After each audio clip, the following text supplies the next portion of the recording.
Police cruisers, ambulances, and fire trucks roared down the street, shattering the early morning silence in a Queens, New York neighborhood.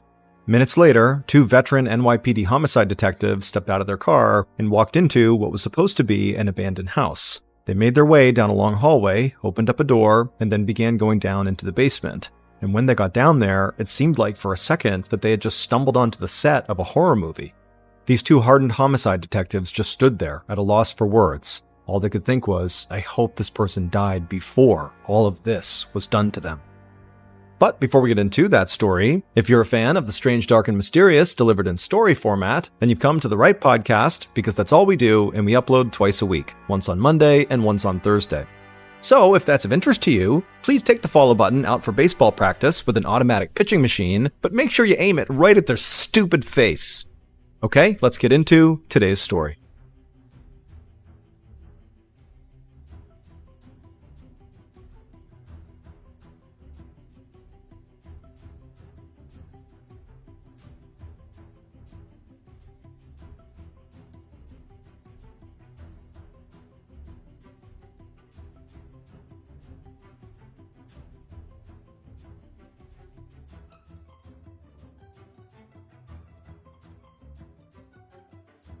On February 28, 1995, 20-year-old Kim Antonakis sat in front of her mirror getting ready to go out for the night in Brooklyn, New York.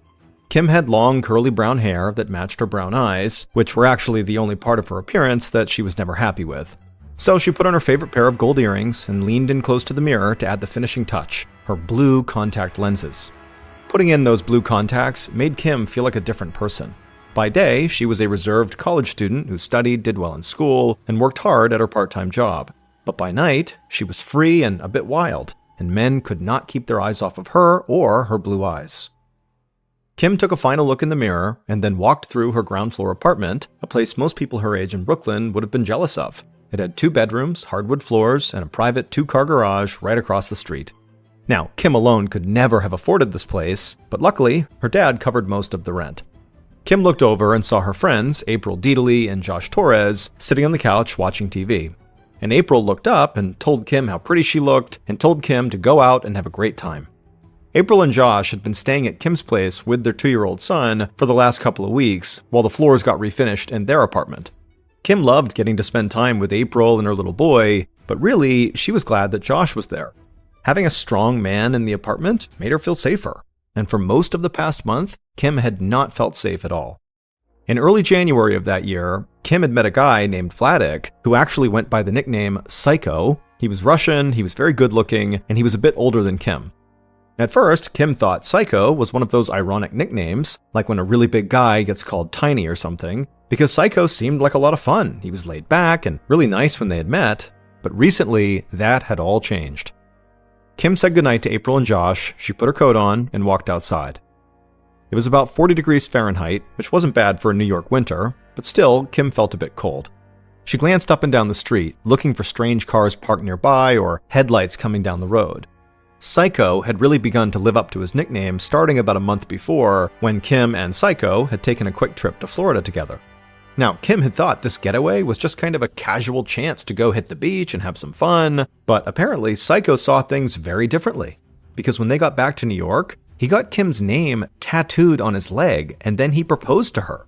Kim had broken things off right then. A marriage proposal was way too fast and way too serious for her, but since this breakup, Psycho had been basically stalking her. He called Kim constantly, and he came around and literally shouted at her from outside the apartment. And lately, Psycho had been showing up more and more often at her apartment because he had discovered that Kim had gotten back together with one of her ex-boyfriends, and so he was very jealous.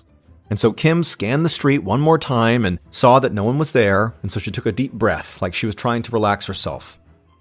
Then she walked to her garage, opened up the garage door, and then slid inside of her white Honda Civic car and cranked up the stereo. She loved all kinds of music, but hip-hop was her favorite when she was going out.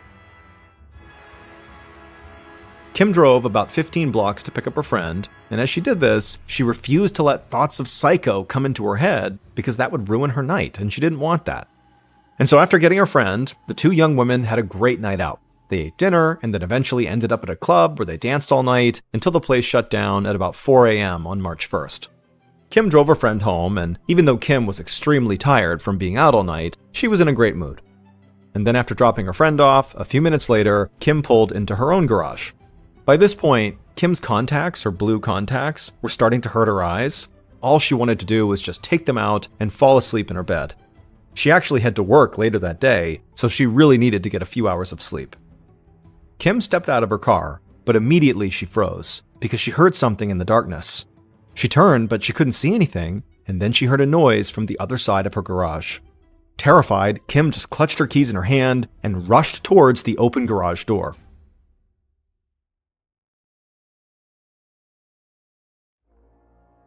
Later that day at 4 p.m., Kim's father, Tommy Antonakis, knocked on the door of his daughter's apartment.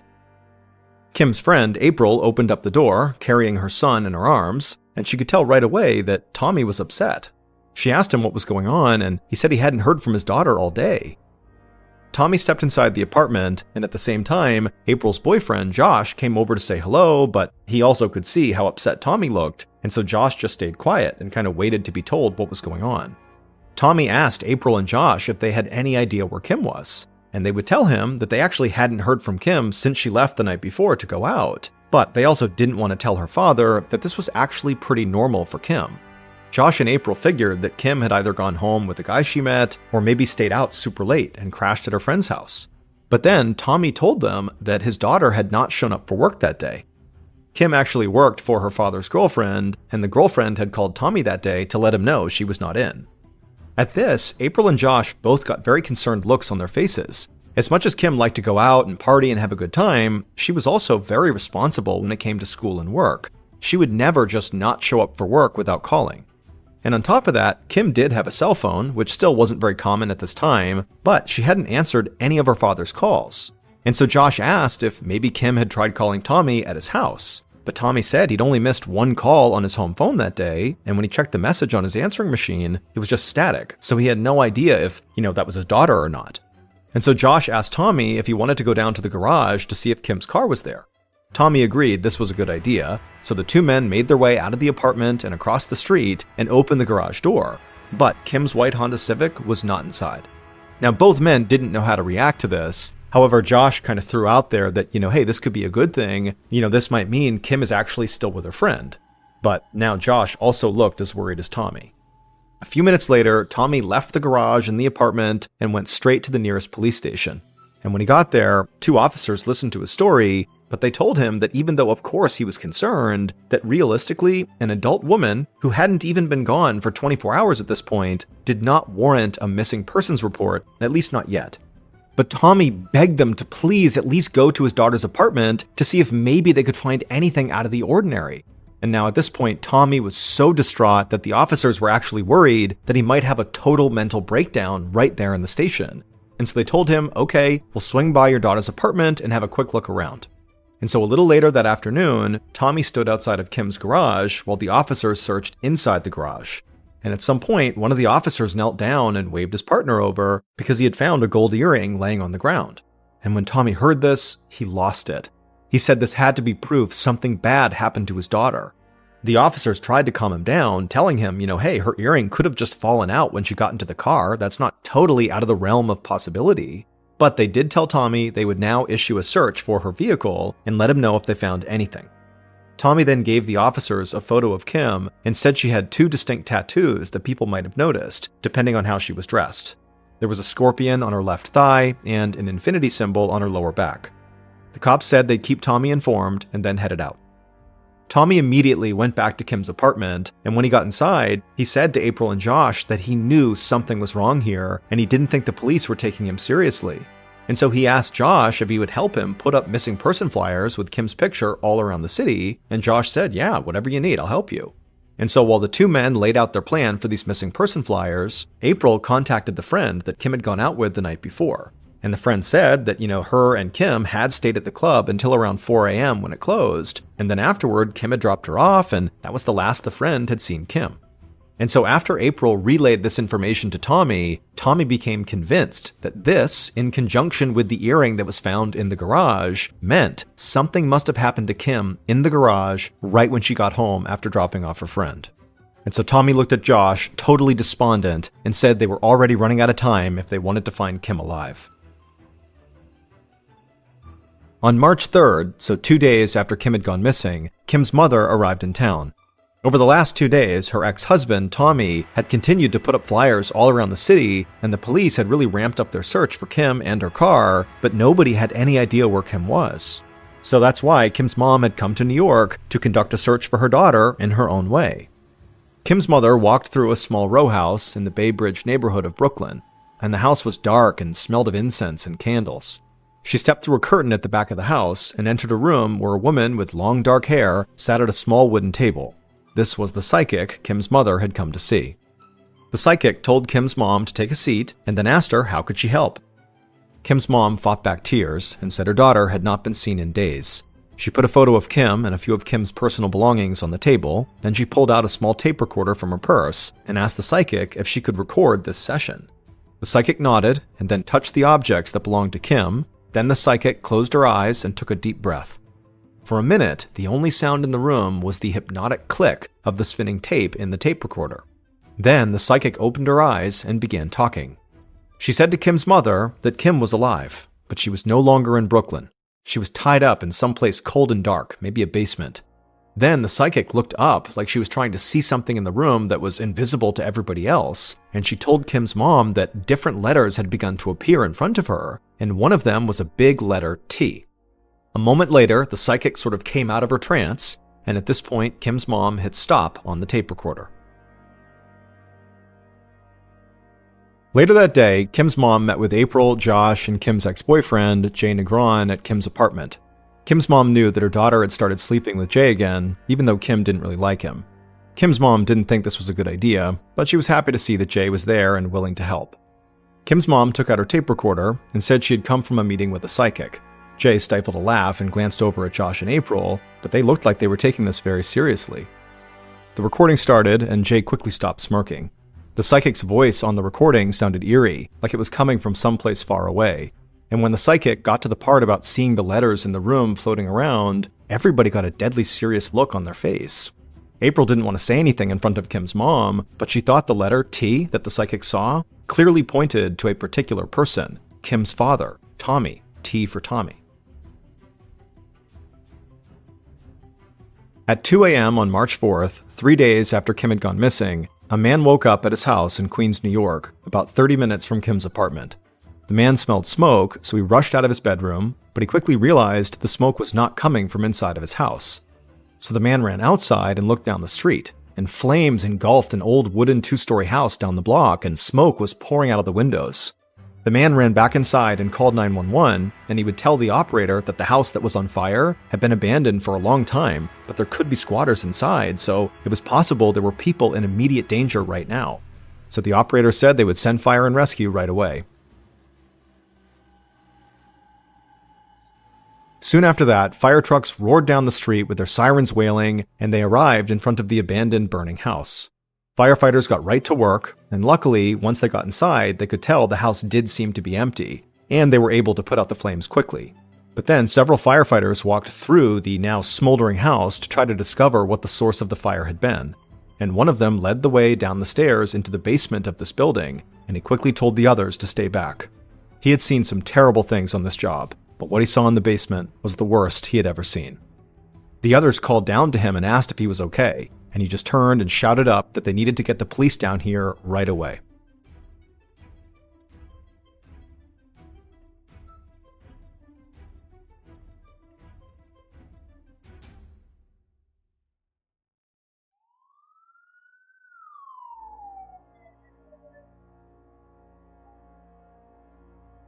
Later that morning, detectives Louis Pia and Tom Shelvin of the NYPD arrived at the burned-out building in Queens.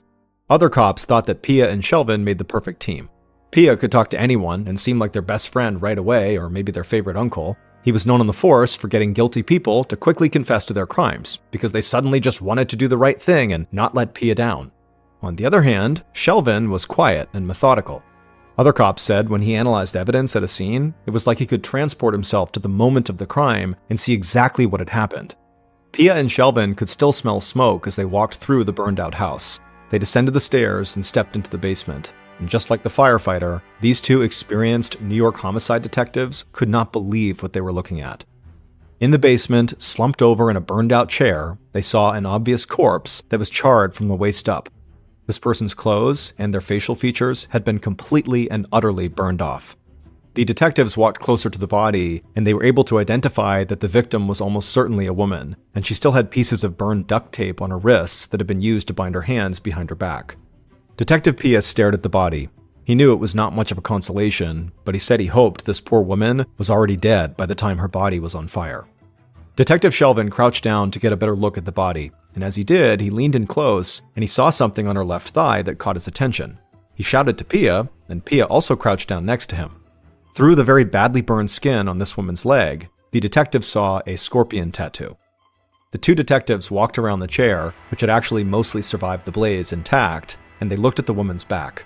Most of the skin was completely charred, but a small piece of skin on her lower back was not as badly burned as the rest of her. And that's where the detectives saw the infinity tattoo. Pia called into the station and was quickly put in touch with an officer who had been working a missing persons case in nearby Brooklyn. And the officer said those two tattoos that were found on the victim inside the basement matched the description of a young woman who'd been missing for a few days in the area. Pia knew he would need to get dental records to actually confirm everything, but he knew deep down they had just discovered the body of Kim Antonakis. The following day, detectives Pia and Shelvin met with April and Josh at their own apartment. The couple had moved out of Kim's apartment so her mother could stay there, and so now Josh and April, who were very shaken up, took turns speaking to the police about what happened to their friend, while the other parent would stay with the son. Pia and Shelvin wanted to know about any close relationships Kim had, particularly romantic or sexual relationships. Something about the horror and brutality at the crime scene had made the detectives think that maybe an angry or jealous boyfriend was the most likely culprit. April and Josh, who again were kind of shell-shocked by everything that had happened, basically said the same thing to police, that Kim had begun seeing her ex-boyfriend Jay again, but honestly that did not seem very serious. However, there was one person they felt like the cops needed to speak to right away, and that was Kim's other ex-boyfriend, whose nickname was Psycho. Now, the detectives couldn't believe this guy actually referred to himself as Psycho. It was like advertising yourself as a violent criminal. But then, after talking to April and Josh about how psychotic Psycho really had been after stalking Kim and being totally maniacal after she had broken up with him, well, the detectives were pretty sure they had the perfect suspect who, maybe his nickname was right on brand. And it didn't take them long to discover that Psycho had ties to the Russian mob in New York, and that he was out on bail from a statutory rape charge, and that he had a history of physically assaulting people who made him angry. So later that day, the detectives tracked down Psycho and called him into the station for questioning. Psycho walked into the interview room with a level of confidence the detectives weren't used to seeing in suspects. Psycho was tall, pale, blonde, had blue eyes and a light beard, and when he sat down across from the two detectives, he grinned and actually laughed before either of the detectives had asked him anything. Detective Pia told Psycho that Kim Antonakis had been murdered, and after that, Psycho just stared at Pia, completely calm and unaffected.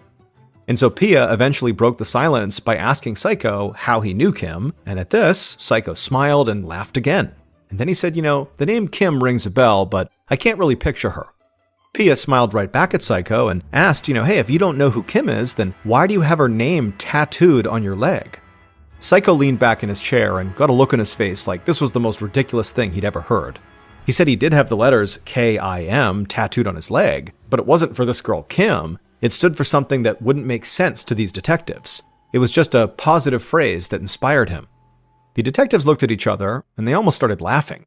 Psycho's act would be entertaining if he wasn't a murder suspect, so Pia leaned in and told Psycho to stop lying. The police knew Psycho had been coming around Kim's apartment after she broke up with him, and also several people had told the detectives that they had seen Psycho physically on Kim's block the day she disappeared.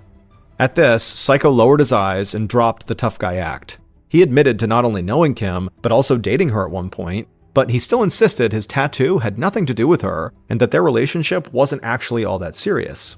And then he told the detectives that he really had nothing to do with her death. By the end of the interview, despite Psycho seeming like a totally psychotic and very likely suspect, the detectives did not have enough information to actually hold Psycho, so they let him go. However, based on his criminal record and his connection to the victim, they were able to secure a warrant to conduct surveillance on him. The detectives hoped that surveillance would pay off quickly, but in the meantime, they decided to move on to another one of Kim's ex-boyfriends, Jay. A few days after Kim's murder, the detectives met with Jay at the station, and they had a much easier conversation than they'd had with Psycho. Jay told them that he and Kim had been dating for a while, and even though they split up for a time, they had been back together at the time that Kim disappeared and was ultimately killed. The detectives both took note of this. April and Josh had made it sound like Kim was sort of back with Jay, but it wasn't serious. They were just sleeping together, and so maybe this upset Jay. Maybe he wanted more from her. Maybe he did want to be fully back together, and, when Kim didn't want that, maybe he got angry and kidnapped and killed her in a rage. But the detectives didn't let on what they were thinking. Instead, they just let Jay keep on talking. And eventually, Jay would say that there was actually someone the cops needed to look into. At this, Pia raised his hand to stop Jay and said, yep, they'd already spoken to Psycho, but Jay shook his head. He wasn't talking about Psycho. The cops needed to investigate Kim's own father, Tommy. The detectives looked at each other surprised. Tommy had rushed to the police first, and he had been trying to find his daughter even before the NYPD launched a full-scale search. And Tommy, by all accounts, had been devastated the second he found out his daughter could be in trouble. So Pia asked Jay why on earth would he think Tommy had anything to do with what happened to his daughter. Now, Jay did not want to say the real reason, that a psychic had told Kim's mother about seeing a letter T floating in the air, because he figured the detectives would laugh in his face if that was his reason for suspecting Tommy. And so instead, Jay lowered his voice, like he was afraid somebody could be listening to him, and he told the detectives that he was pretty sure Kim's father, Tommy, had connections to the mafia. This seemed completely out of left field to the detectives, but Jay said he knew the family pretty well, and he really was not making this up. All they needed to do to confirm this was just look into Tommy's businesses. The detectives chatted with Jay for a bit longer, and then eventually they wrapped up the interview and thanked Jay for coming in and sent him home. After he was gone, the detectives struggled with what they had to do next. The idea of interrogating a father who had just lost his daughter in such a violent, horrific way made both detectives feel sick. But unless the cops surveilling Psycho found something basically right now, they had to keep digging if they were going to find out what happened to Kim.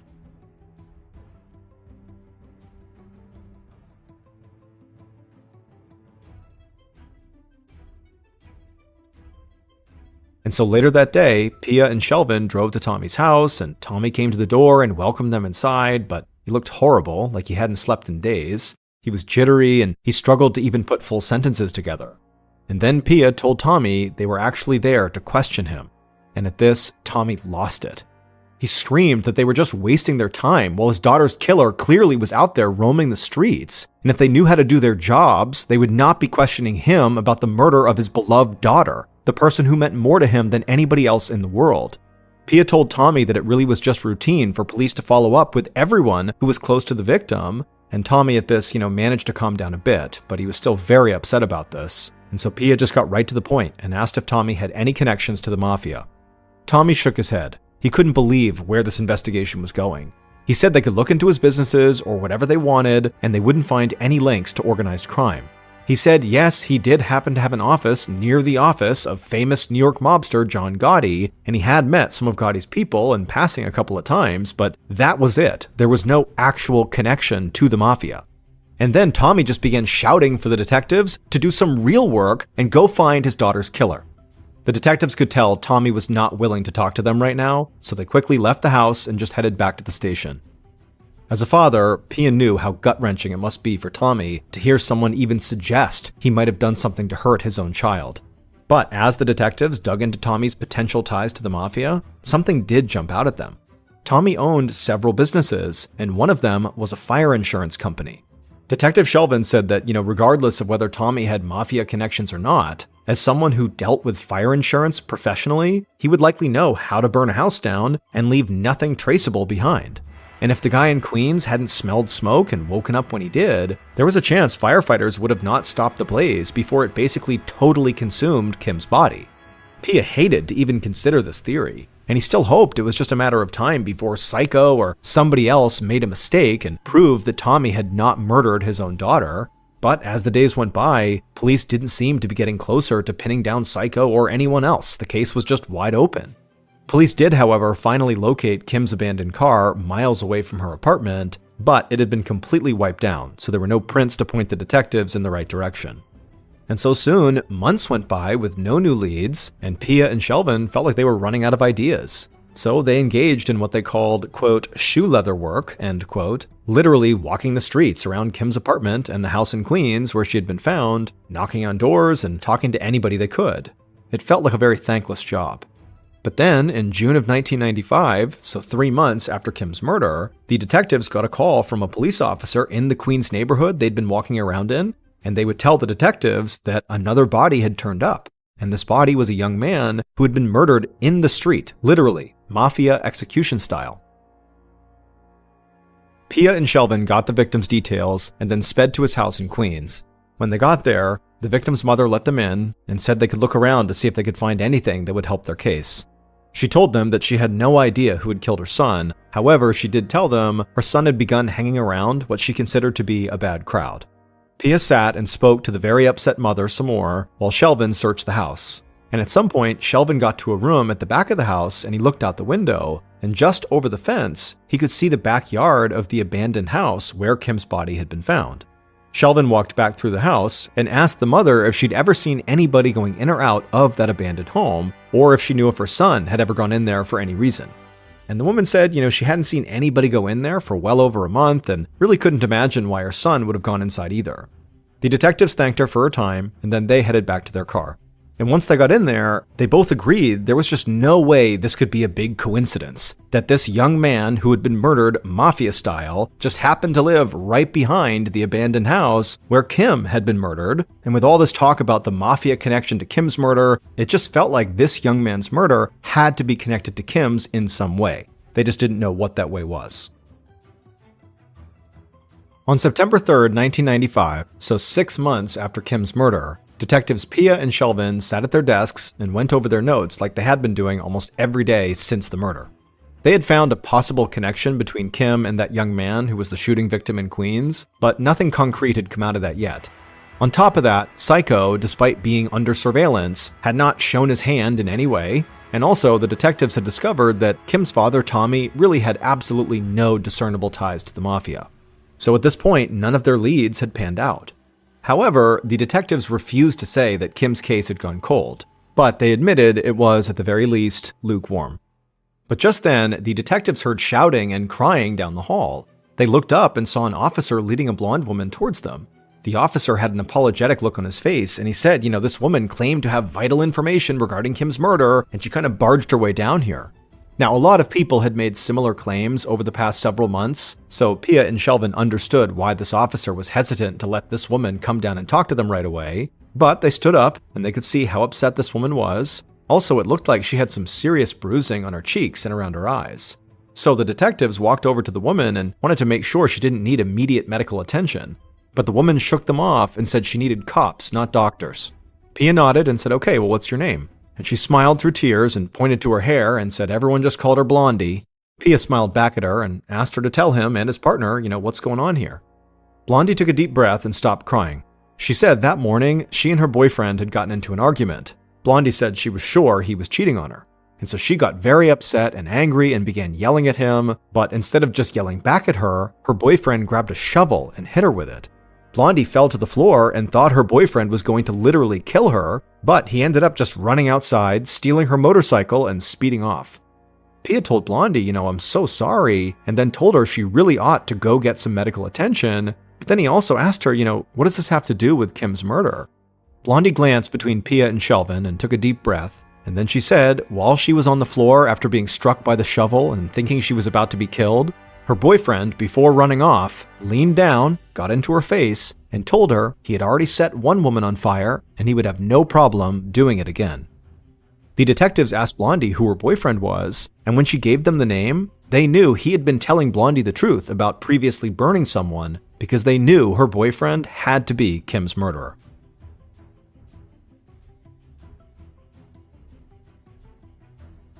Based on the information Blondie provided, interviews, and evidence found at the crime scene, the following is a reconstruction of what the detectives believe happened to Kim Antonakis beginning in the early morning of March 1st, 1995.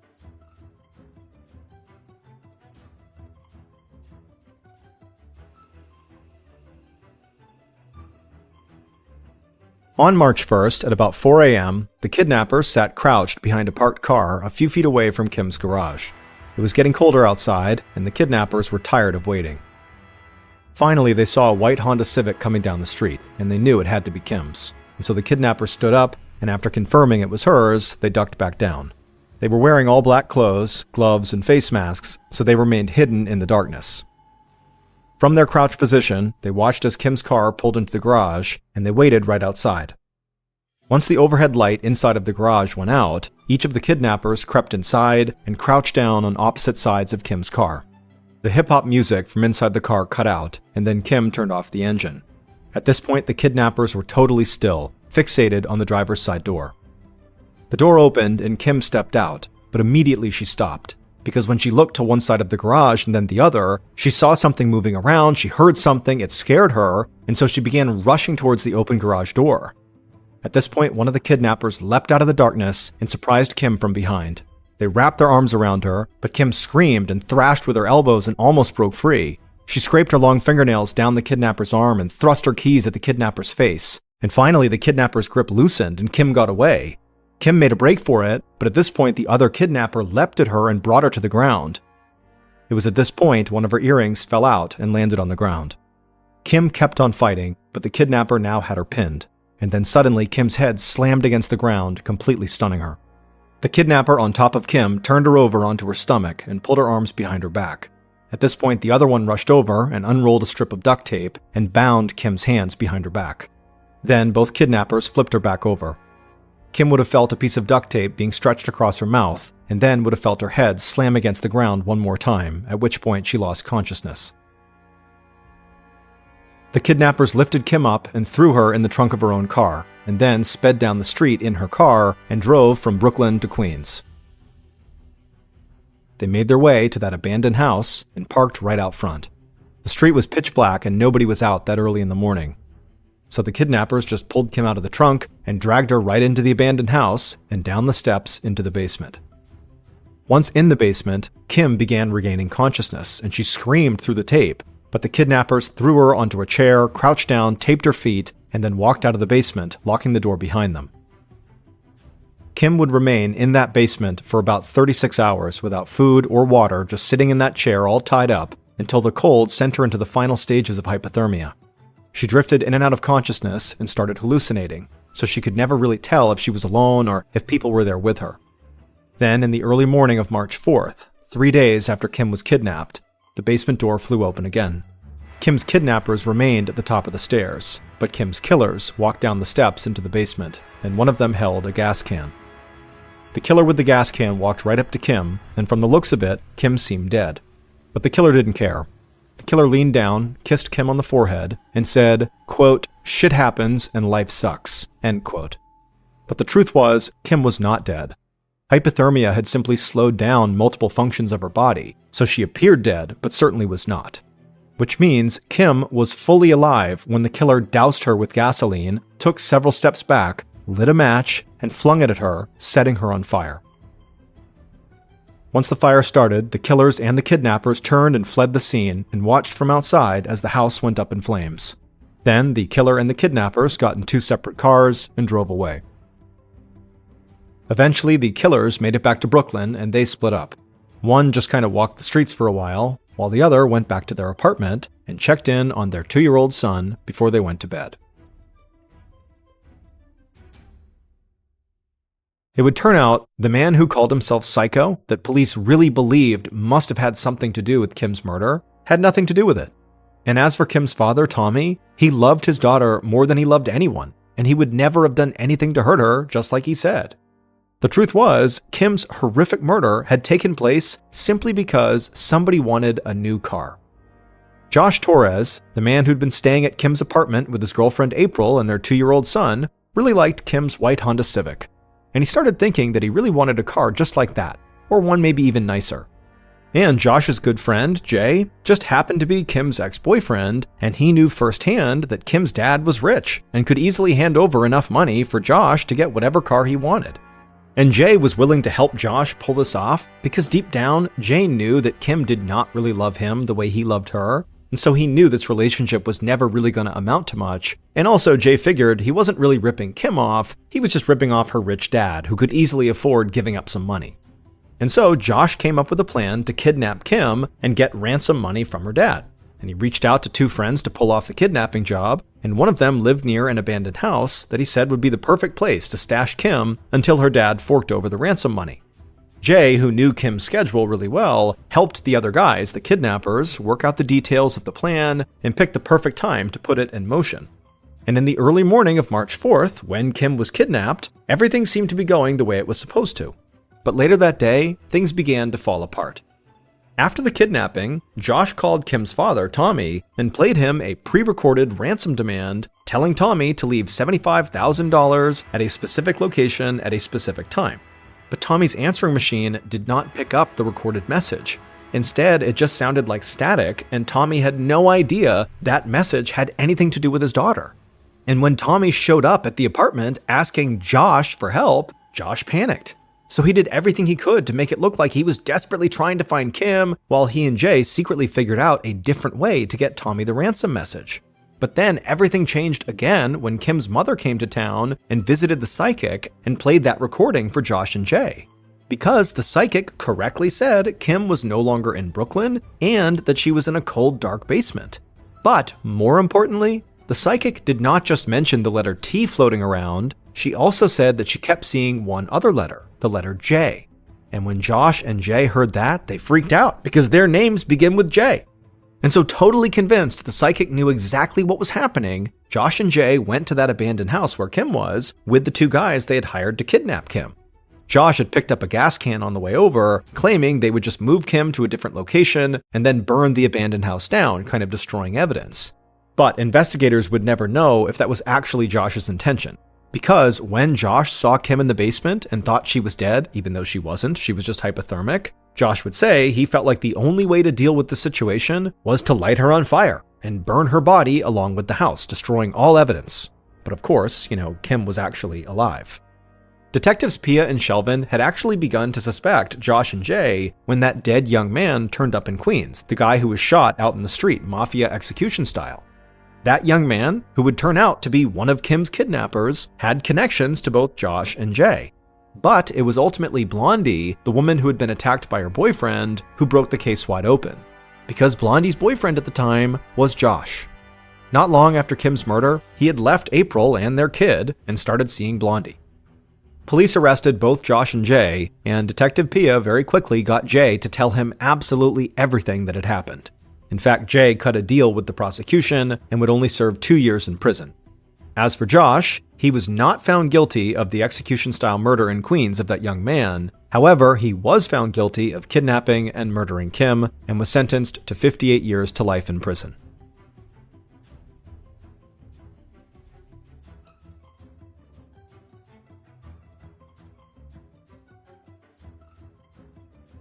Thank you for listening to the MrBallen podcast. If you enjoyed today's stories, and you're looking for more strange, dark, and mysterious content, be sure to check out all of our studio's podcasts. They are this one, of course, MrBallen Podcast, and we also have MrBallen's Medical Mysteries, we have Bedtime Stories, and also Run Fool. To find those other podcasts, all you have to do is search for Ballen Studios wherever you listen to your podcasts. To watch hundreds more stories, just like the ones you heard today, head over to our YouTube channel, which is just called MrBallen. So that's going to do it. I really appreciate your support. Until next time, see ya.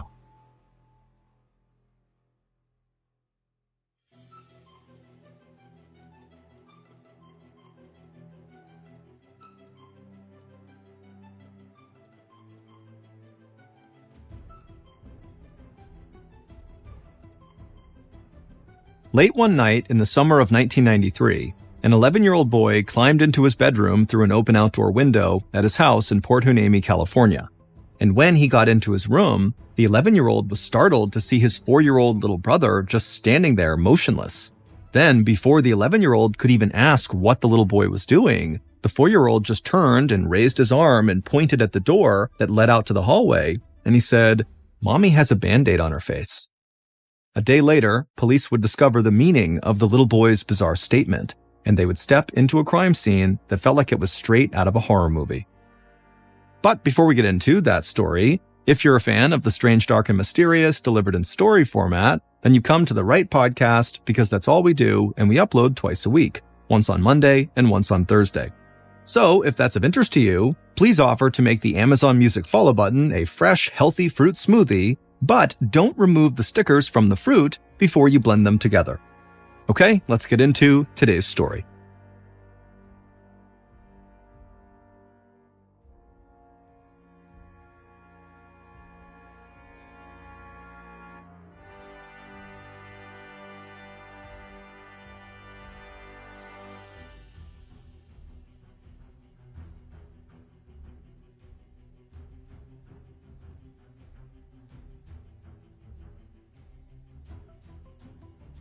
On the afternoon of May 29, 1993, 32-year-old Norma Rodriguez stood over a grill flipping hamburgers in her backyard in Port Hueneme, California. Norma had long brown wavy hair, and she was wearing a light colorful dress. It was Memorial Day weekend, and Norma had invited over a bunch of her friends and coworkers from the retail store where she worked to celebrate the holiday. Music was playing, the smell of food wafted through the backyard, and the weather felt perfect at about 70 degrees Fahrenheit. Norma smiled as she watched her youngest son, who was 4 years old, running around the yard with a few of her friends' kids, and she thought to herself that she couldn't have asked for a better day to host a party. Norma checked the burgers on the grill and then shouted out to the guests that the food was ready. Then she put the burgers on a tray and put it down on a long picnic table next to paper plates, side dishes, and condiments that she'd already laid out. Then she just stepped back and watched as her friends continued talking, laughing, and walking over to the table to get their food. And as she watched them, she was reminded of all the family cookouts she had had when she was a kid. Norma came from a big family. She had 6 sisters and a brother, and she still enjoyed having her house filled with people. A friend of Norma's, Warren Mackey, walked over to her with his plate of food in his hand. He thanked Norma for the burger and for inviting him to the party. Warren and Norma had worked together for a while, but even after Warren had left the job, they stayed in touch. Because Norma was one of those people who made friends for life. In fact, she was still close with people she'd known in college and in high school, and she made it a point to still talk to them as often as she could.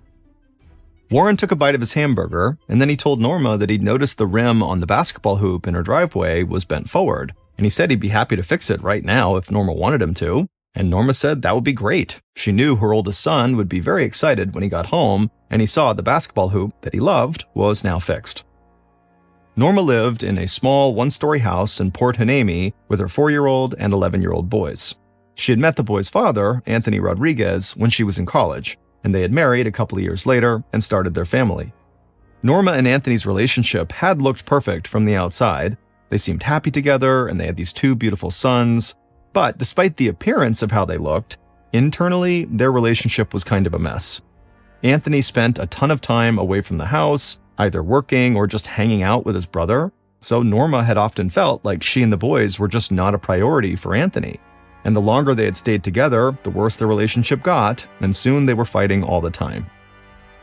And so 2 years before this Memorial Day party, Norma had finally had enough, and she had divorced Anthony. As a single mom, Norma spent all of her time making sure she was providing for and taking care of her sons. She put in long hours at the retail store where she worked to earn extra money, but she also tried really hard to spend as much time as she could with the boys. She made it a point to help her oldest with his homework, and she always tried to be home to make the boys dinner and to help her youngest get ready for bed every night. It wasn't easy, but Norma never worried about how busy or tired she was. As long as her sons were okay, she was too. Norma also tried to remain friends with her ex-husband, Anthony, really just for her son's sake. She'd even let her oldest son miss the backyard cookout that day just so he could go to a baseball game with his dad and his uncle. And so for the most part, Norma was happy on her own with her kids. But there were times, like when her son's basketball hoop broke, that she missed having someone else in her life to help her manage everything. But the few times she dated since the divorce had not led to anything long-term, and Norma was just really picky about who she let into her and her son's lives. And so she was appreciative of friends like Warren who would pitch in and help her from time to time. After Warren had very quickly fixed the basketball hoop, Norma had thanked him profusely, and then she walked over to talk to one of her other friends named Beatrice. The 2 women had met at work, and they had hit it off right away. Beatrice was having problems in her marriage, and so she felt like Norma was one of the only people she could actually talk to about it because of Norma's experience with her own divorce.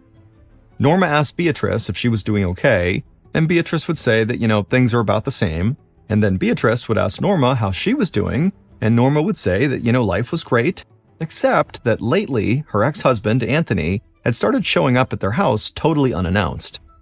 Norma didn't mind letting her oldest son spend more time with Anthony than Anthony was actually allotted in their custody agreement to go see a baseball game or to spend an extra weekend with him, but Norma was not okay with Anthony coming to the house whenever he wanted, like he still lived there. Beatrice asked Norma if Anthony had tried to sleep with her again, like maybe he wanted to rekindle things.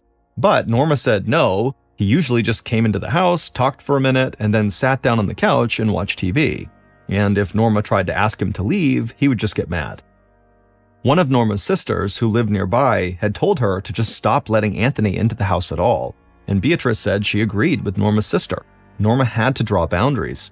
But Norma worried that keeping Anthony out of the house would upset the boys, and that was the last thing she wanted.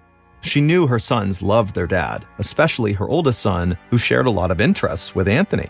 And so her oldest son liked to hang out with his dad and talk about baseball and basketball and other things that Norma just didn't really know much about.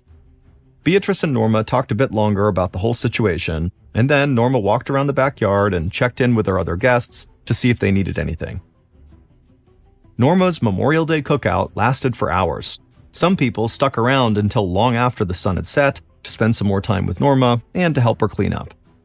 Eventually, when the last guest had left, Norma picked up her 4-year-old son, who was still running around outside, and she began carrying him towards the house.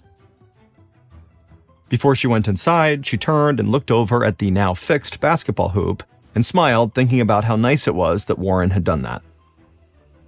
Norma went inside and made her way to her son's room, where she tucked him into his bed and said goodnight. Then she walked into her own bedroom and got changed into a t-shirt and a pair of comfortable shorts. She went to the living room at the front of the house and then sat down on the couch to watch TV. On most nights, Norma found it a lot easier to fall asleep on the couch watching TV than she did falling asleep in her own bed. And this night was no different.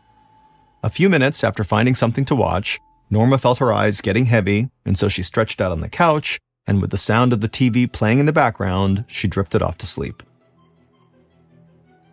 24 hours later, at about 10:30 p.m. on May 30th, Norma walked down the hall towards her 4-year-old son's bedroom.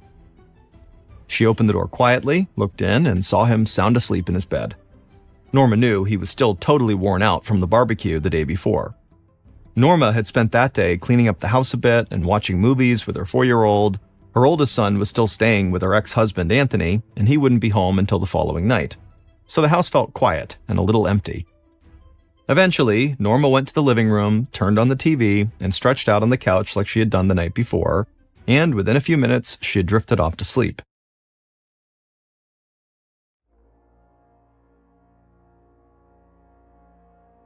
The next day, at 9:45 p.m. on May 31st, so 48 hours after the barbecue, Norma's 11-year-old son stepped out of Anthony's car in front of the house. The boy said goodbye to his father and to his uncle, who was also in the car. Then he walked up to the front door of the house as they drove away. The boy grabbed the doorknob, but the door was locked. So he knocked on the door and waited, but nobody answered. Then he knocked again, but there still was no answer. The boy figured his mom had just fallen asleep on the couch like she usually did, and so he looked out to the street to see if maybe his dad was still nearby and could help him wake up his mom, but his dad was gone. So the boy walked around to the side of the house to his open bedroom window. Norma liked to keep the windows open when it was nice out in the summer. The boy leaned in close to the window and pulled off the screen and put it on the ground. Then he grabbed the actual window and raised it higher and then climbed inside. But when he got into his room, he almost screamed. He was startled because his 4-year-old younger brother was just sitting there in the middle of his room. The 11-year-old caught his breath and then asked his little brother why he wasn't in his bed. The 4-year-old just looked at him and then pointed at the door leading into the bedroom and said, "Mommy has a Band-Aid on her face." The 11-year-old looked at his little brother for a second, totally confused, but then he figured his little brother was just tired and not making any sense. or that his mom maybe had cut her cheek or something and had put a band-aid on the cut. Either way, the 11-year-old didn't want to wake up his mom if she was sleeping, so he walked his little brother to his own room and tucked him in. Then the 11-year-old went back to his room, changed into pajamas, and went to bed as well.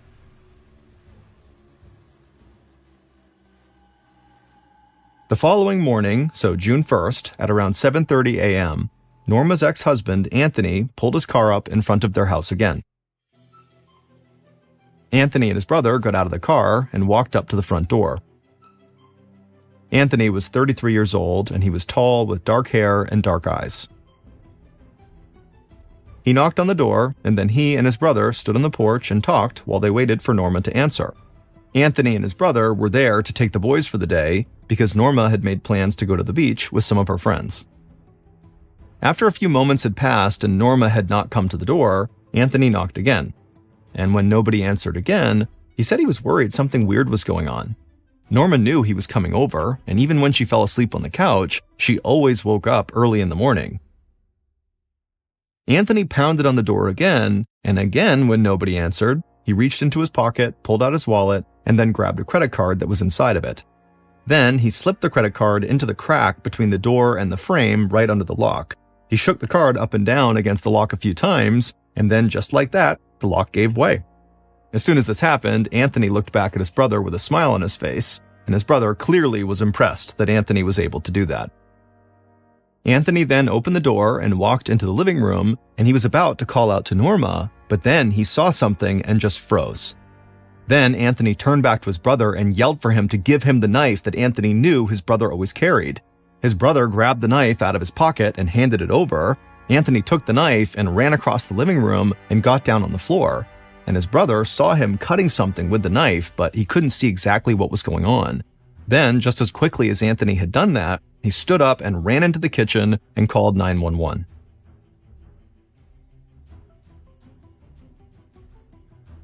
A few minutes after Anthony called 911, Detective Tony Paradise walked through the small Port Hueneme Police Department, drinking a fresh cup of coffee. His phone was ringing at his desk, so he sat down and answered it. On the other line, a 911 dispatcher said they'd just gotten a call about a potential homicide. Paradise hung up the phone, and he thought somebody was playing a prank on him. That day was literally Paradise's first day on the job. He just transferred over from a station in Los Angeles, and he knew that Port Hueneme had a very low crime rate and that the small local police force had not dealt with a reported homicide case in close to 3 years.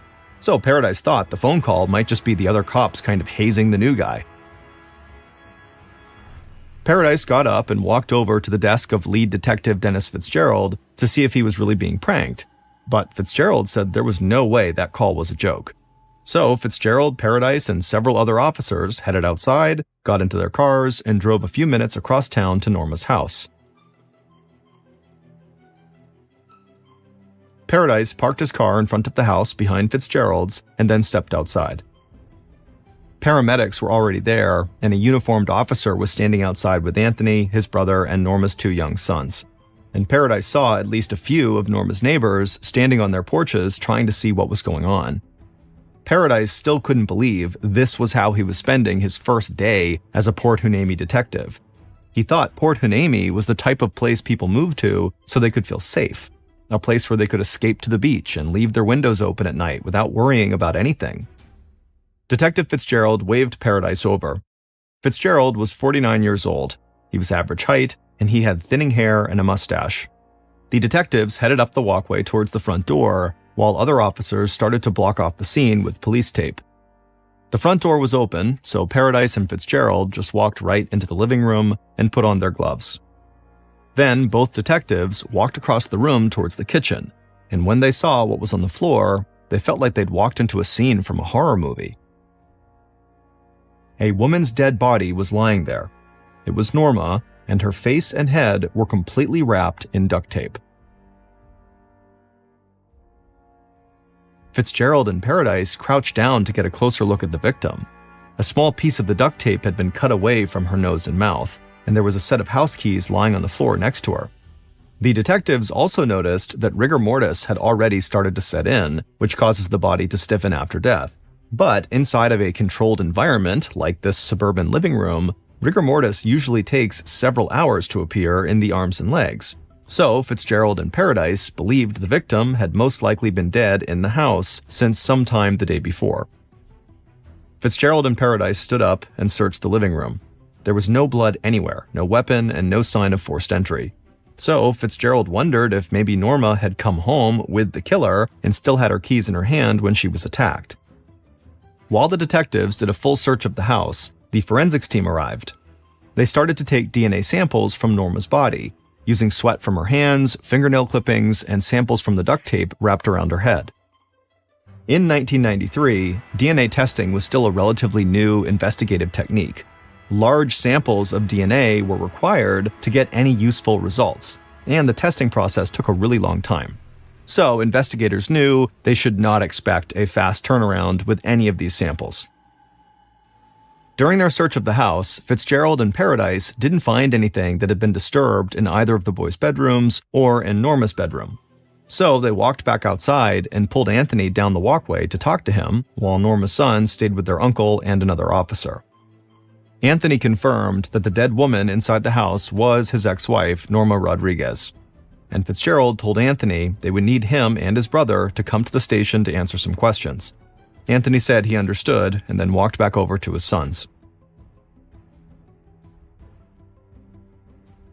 A little later, as Fitzgerald drove away from the house back to the station, he couldn't get the image of Norma out of his mind. There was something about wrapping duct tape around her face and head that felt so personal and invasive to Fitzgerald. So he was convinced whoever had done it must have known Norma intimately, and Fitzgerald thought that all of the initial signs pointed to Norma's ex-husband, Anthony.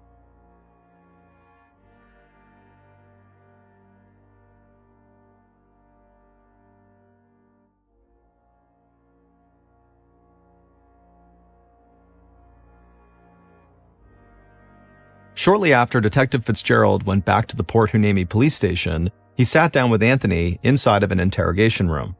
The room was bright, cold, and cramped, and Anthony knew that Fitzgerald did not just want to have a casual conversation with him. Anthony was sure the police had targeted him as a suspect from the moment they showed up at the house. After all, he was the ex-husband, and he was the one who had found Norma's body. Anthony's brother had also been brought to the station for questioning, and Norma's sons were there too. Fitzgerald needed to talk to the boys, but he knew they were scared and still in shock, so he wanted to make sure they were physically and mentally okay before he talked to them about what had happened to their mother. In the interrogation room, Fitzgerald asked Anthony to start by explaining what had happened earlier that morning when Anthony had arrived at his ex-wife's house.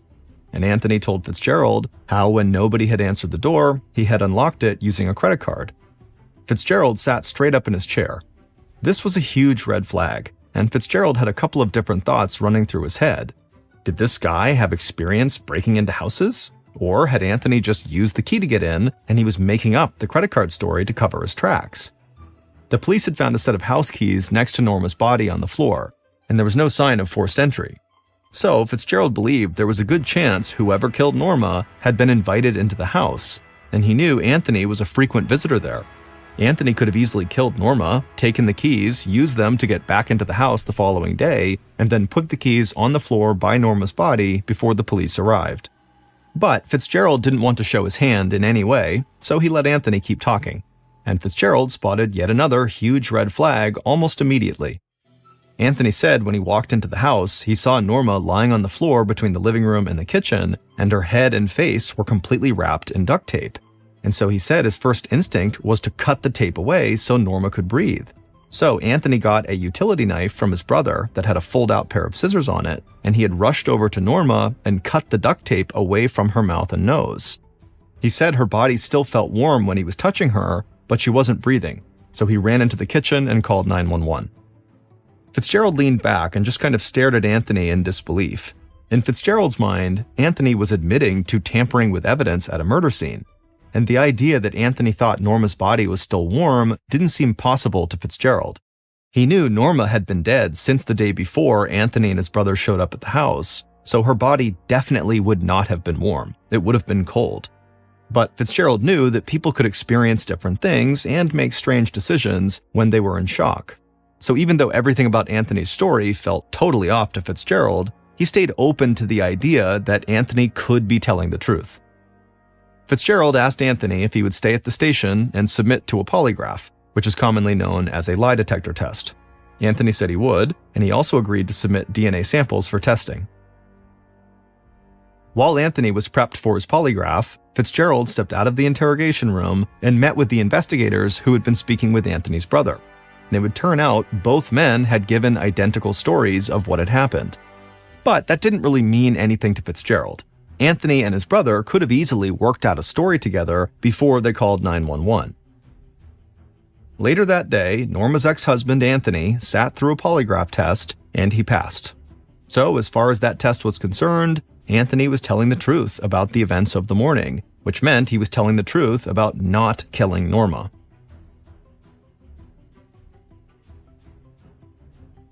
Not long after Anthony had taken his polygraph, Fitzgerald and Paradise walked into an office in the police station where Norma's sons had been waiting with an officer and a child welfare social worker. Fitzgerald crouched down in front of the chair where Norma's 4-year-old son was sitting, and he introduced himself in a soft, calm voice. The little boy was scared and confused, and he barely spoke. So his 11-year-old brother stepped in to try to help police as best as he could. He told detectives about how his dad and uncle had dropped him off at home the night before and how he had missed the Memorial Day cookout at the house. Then the 11-year-old told them that, the front door was locked when he got home, and so he'd gone in through his bedroom window, and that was when he found his little brother just sitting there in the middle of the room. He said he didn't want to wake up his mom, so he tucked his younger brother into bed and then went back to his own room and fell asleep. But then the 11-year-old remembered something else. He told police that when he first climbed into his bedroom, his little brother had said something really weird. He said, "Mommy has a Band-Aid on her face." At that moment, something hit Fitzgerald and Paradise for the first time.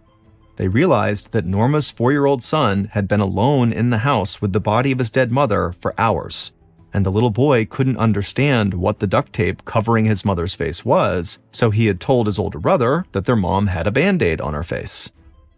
Fitzgerald and Paradise tried not to react in front of the boys, but nothing they had seen in their time as cops had ever hit them as hard as that image of this poor little boy just alone with his dead mother, not having any idea what had happened. Fitzgerald thanked both of the boys for talking to them, and he told them that the police were there to help them if they needed anything. Then he and Paradise walked out of the office, and Fitzgerald sat down at his desk and tried to collect himself. He had kids of his own, and he struggled to imagine how anyone their age or younger could go through what Norma's little boy had gone through. On June 2nd, so the day after Norma's body had been discovered, Fitzgerald and Paradise got Norma's autopsy results, and those results caused them to fixate on the duct tape even more. It turned out the killer had used 20 feet of duct tape to completely cover Norma's face and head.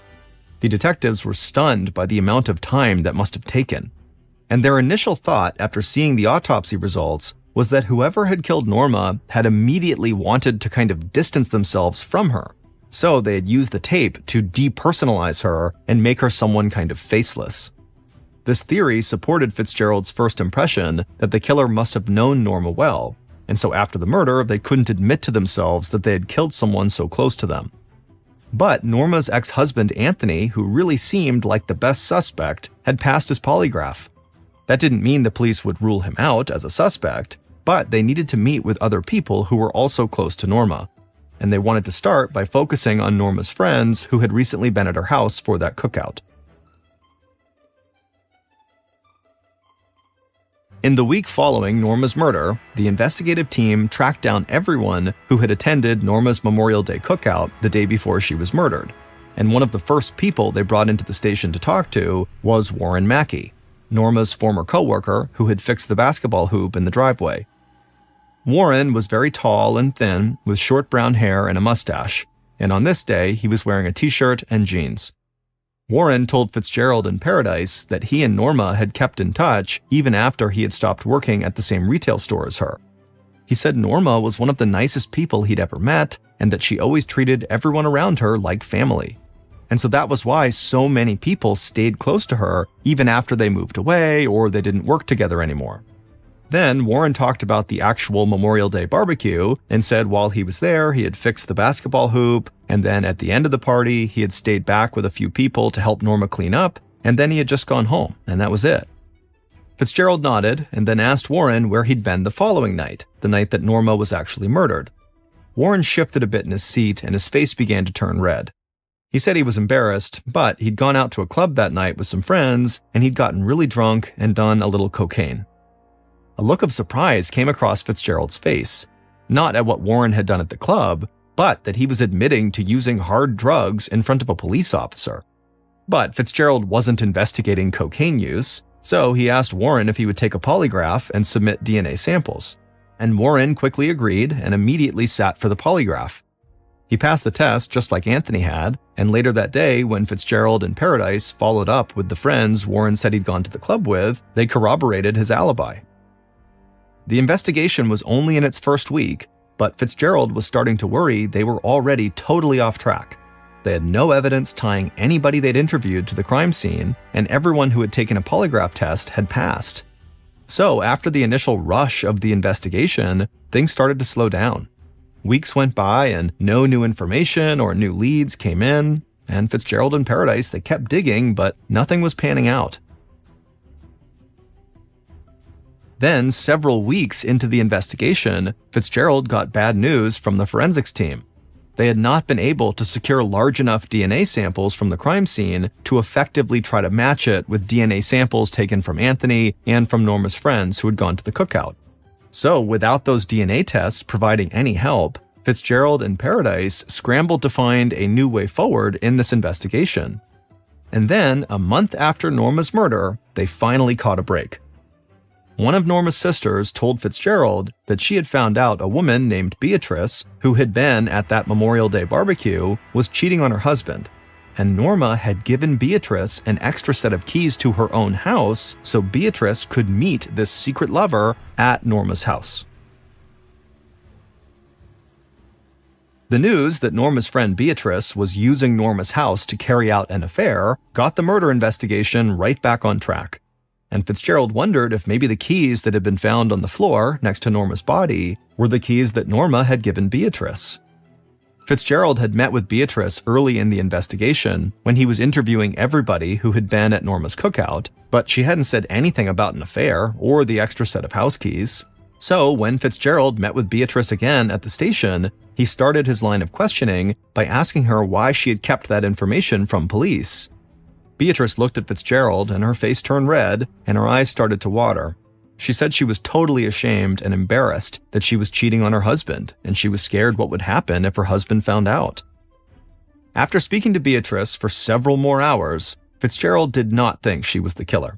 But he thought Beatrice's husband could be the person they were looking for. Fitzgerald thought that Beatrice's husband probably did know that his wife was cheating on him. And so he could have potentially stolen Beatrice's extra set of keys to Norma's house and used them to storm into Norma's house to confront Norma about her role in his wife's affair, and maybe in a fit of rage, he had killed Norma.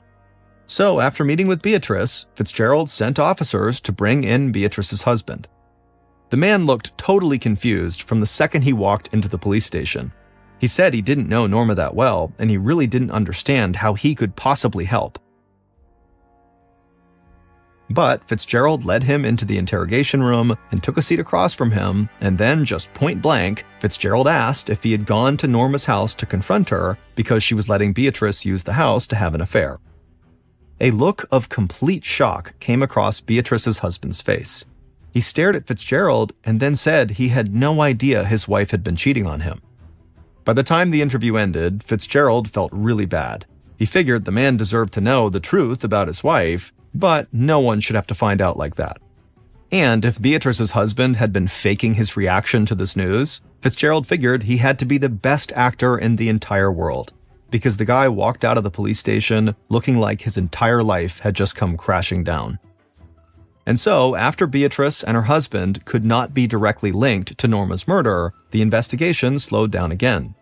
And after months, nobody close to Norma had failed a polygraph, there was still no help from any of the DNA tests, there was no concrete evidence that pointed to anybody in particular, and so the case just started to go cold. No matter how hard Fitzgerald and Paradise worked to move the investigation forward, they felt like they didn't have anywhere to go, and several more months passed with no new details coming in. People in the small city of Port Hueneme started to get restless, and wild theories surfaced that Norma's murder was the work of a serial killer who staged his victims in dramatic ways. But that wild theory, or any other wild theory, never checked out. And then 1 year passed after another, and Norma Rodriguez's murder started to fade from the media and from public discussion, and soon the police turned to other cases. But Detective Fitzgerald vowed he would keep working the case until Norma's killer was brought to justice. Fitzgerald had been almost 50 years old at the time of Norma's murder, and he promised Norma's sisters that he would not retire until the case was solved, no matter how old he got. So, by the time Fitzgerald was almost 60 years old, he was still working the case and trying to keep his promise to Norma's sisters. Flash forward to May 31st, 2003, 10 years to the day after Norma's murder, and Fitzgerald was sitting in his office at the Port Hueneme police station. Years earlier, he had put a photo of Norma on his desk to remind him of the promise he'd made to her sisters, and also to help people remember that there was a real person whose life had been taken and who still deserved justice. Fitzgerald's phone suddenly rang, and so he answered it, and on the other line, someone from the state crime lab told Fitzgerald that they had news about the Norma Rodriguez case that he might not believe. Fitzgerald held his breath and listened. He learned that the crime lab had been following up on all these cold cases, and in doing that, they believed they had finally learned who had killed Norma. In the 10 years since Norma's murder, there had been major advances in DNA testing. So, in 2003, the DNA samples that had been taken from Norma's body were now, with all these advances, more than enough to find a match. The crime lab said they still needed to run new tests on the duct tape that was found on Norma to confirm their suspicions about her killer, but they would have those results soon. Fitzgerald hung up the phone and he wanted to cry. He had lived with Norma's case for a decade, and even he had started to doubt that he would ever be able to solve it. But just a few weeks after Fitzgerald got that big phone call, the crime lab confirmed their initial findings. So Fitzgerald picked up the phone and called one of Norma's sisters to let her know that Norma would finally be able to rest in peace, because he finally knew what had happened to her and who had done it. Based on DNA test results, evidence found at the scene, and interviews conducted throughout the 10-year investigation, here is a reconstruction of what police believe happened on May 31st, 1993, the day Norma Rodriguez was murdered.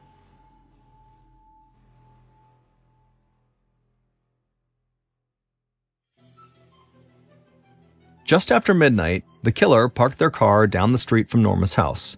They picked up a roll of duct tape off the passenger seat and then stepped outside of their car into the dark summer night. The killer quickly scanned the nearby houses to make sure nobody was outside. When the killer was sure the area was clear, they moved quickly down the street, staying in the shadows and away from the streetlights. The killer was feeling angry and hurt and embarrassed, and they did not want to feel that way anymore.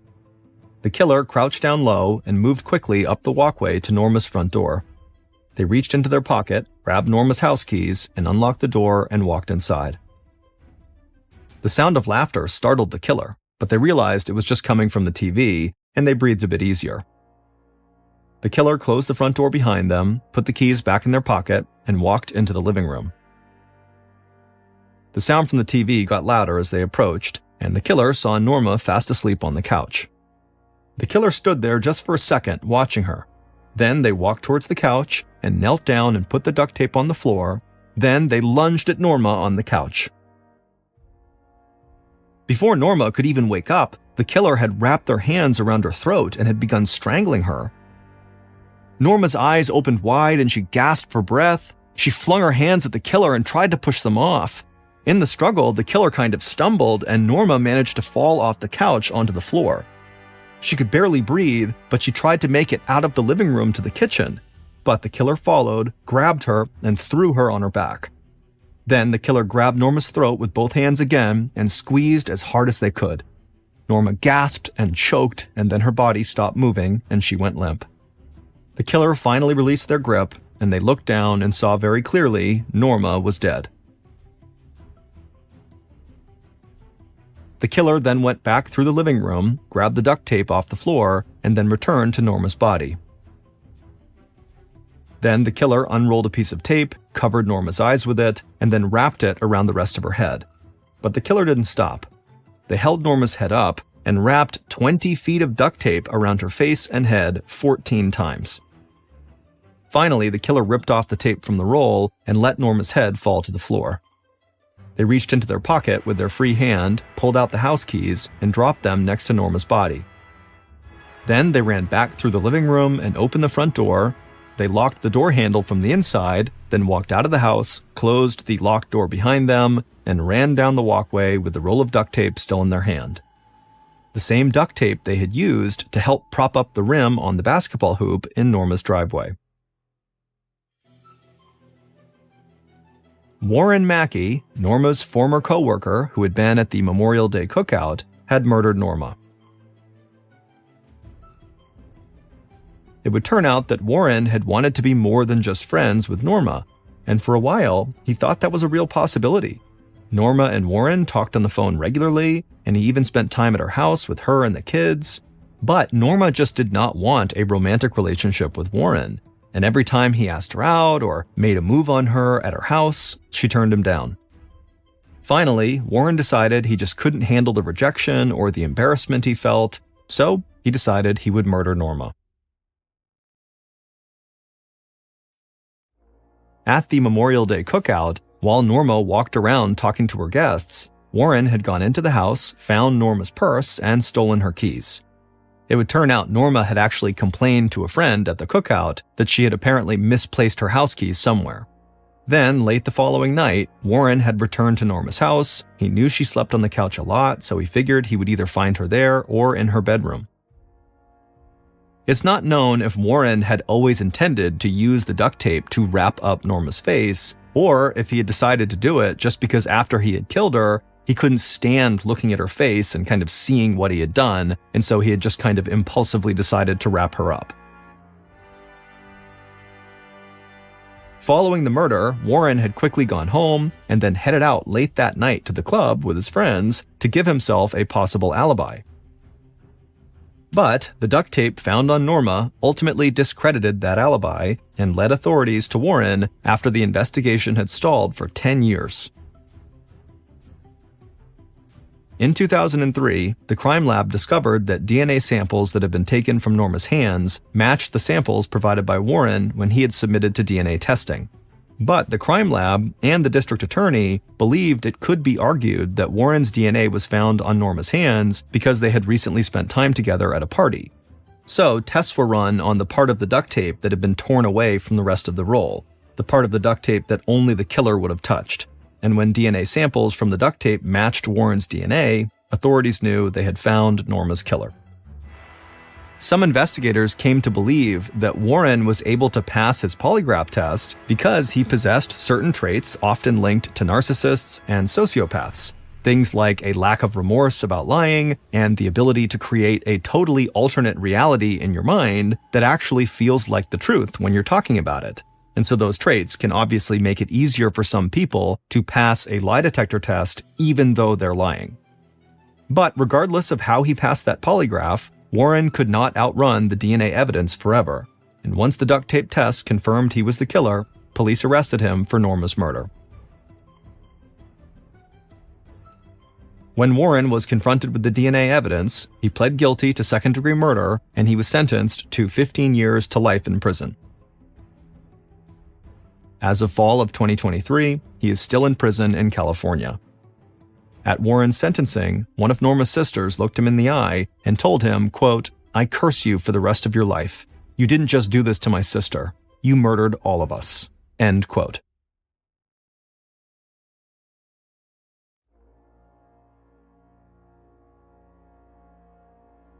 Thank you for listening to the MrBallen podcast. If you enjoyed today's story, be sure to check out our YouTube channel, just called MrBallen, where we have hundreds more stories just like this one, many of which are not available on this podcast. They are only available on YouTube.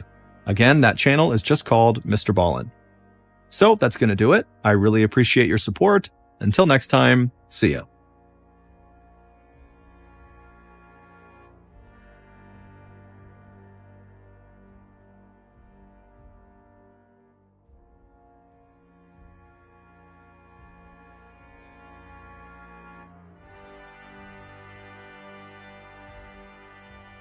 In the middle of the night on January 25th, 2014, 80-year-old Peggy Nadell was sound asleep in her second-story bedroom, and then suddenly her phone began to ring. Peggy woke up startled and looked over at the clock and saw it was past 1 a.m. And so to be getting a call this late could only mean one thing. This was bad news. And so nervously, Peggy answered the phone and quietly said hello. Peggy would be correct. This phone call was bad news. But it was far worse than anything Peggy could have imagined. And moments after getting that call, Peggy would be fighting for her life. But before we get into that story, if you're a fan of the strange, dark, and mysterious delivered in story format, then you've come to the right podcast because that's all we do, and we upload twice a week, once on Monday and once on Thursday.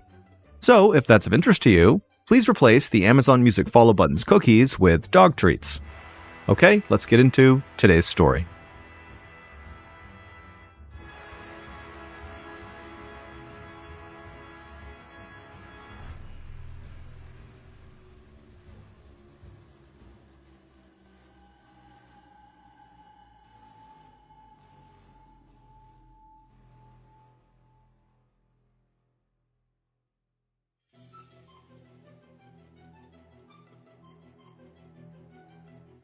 On a December afternoon in 2013, 80-year-old Peggy Nadell gazed out of her second-story bedroom window, watching the snow fall onto the ground below. Peggy's large gray wooden house sat tucked away in Valley Cottage, New York, a small upscale enclave located in Clarkstown, less than an hour northwest of New York City.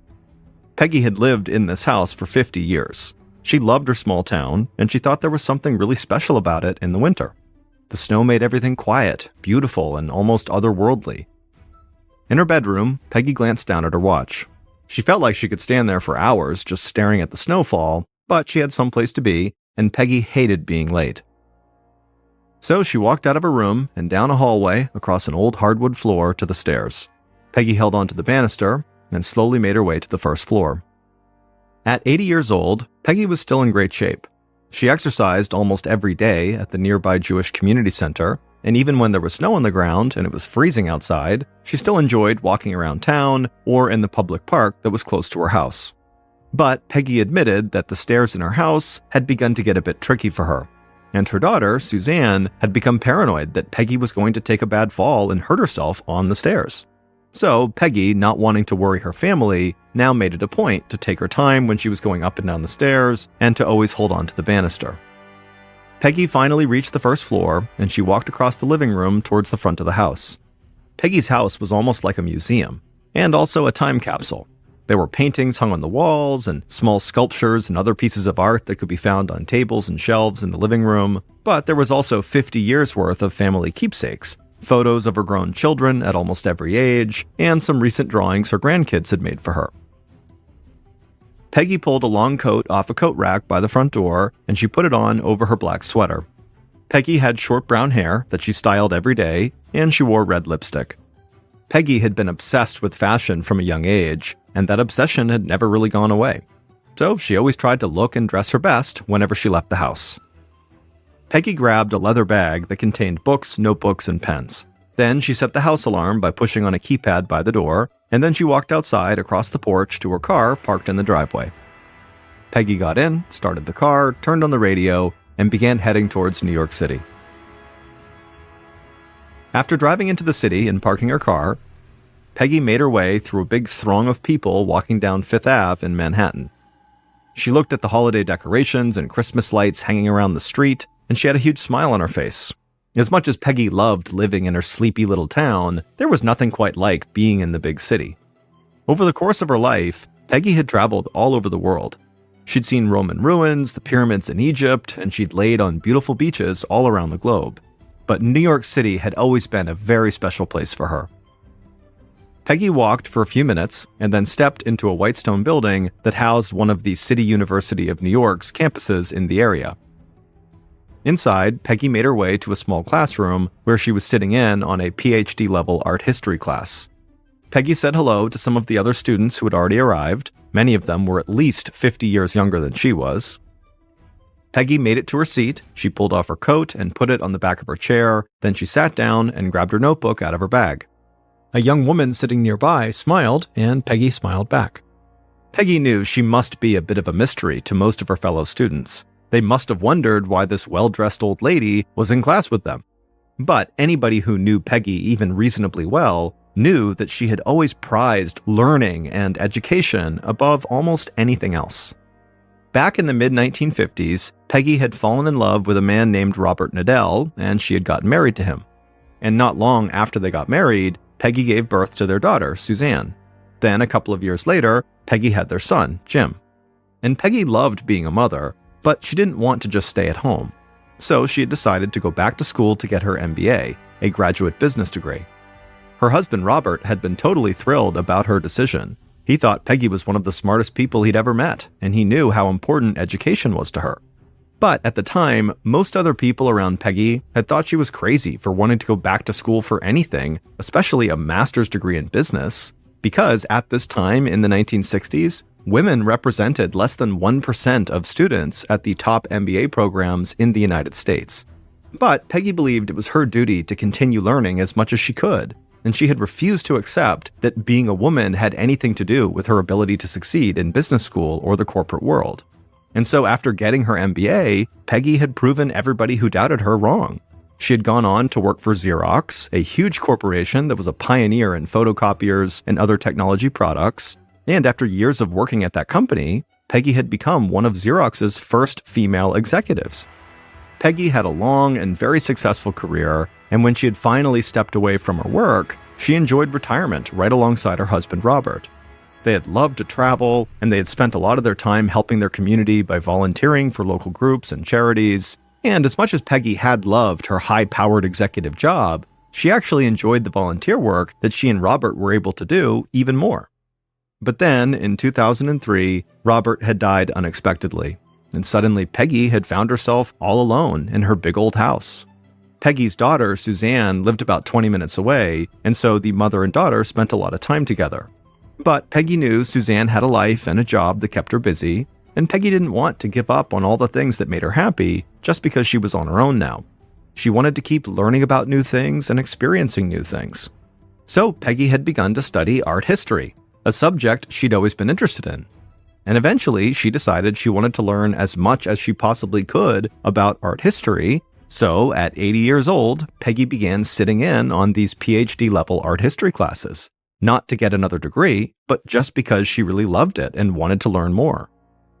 Peggy listened closely and took extensive notes during the professor's lecture. And as Peggy wrote in her notebook, she almost felt like a kid again. She knew how absurd that would sound to the others in the class. After all, she was a mother and a grandmother, and she had lived a full life by this point.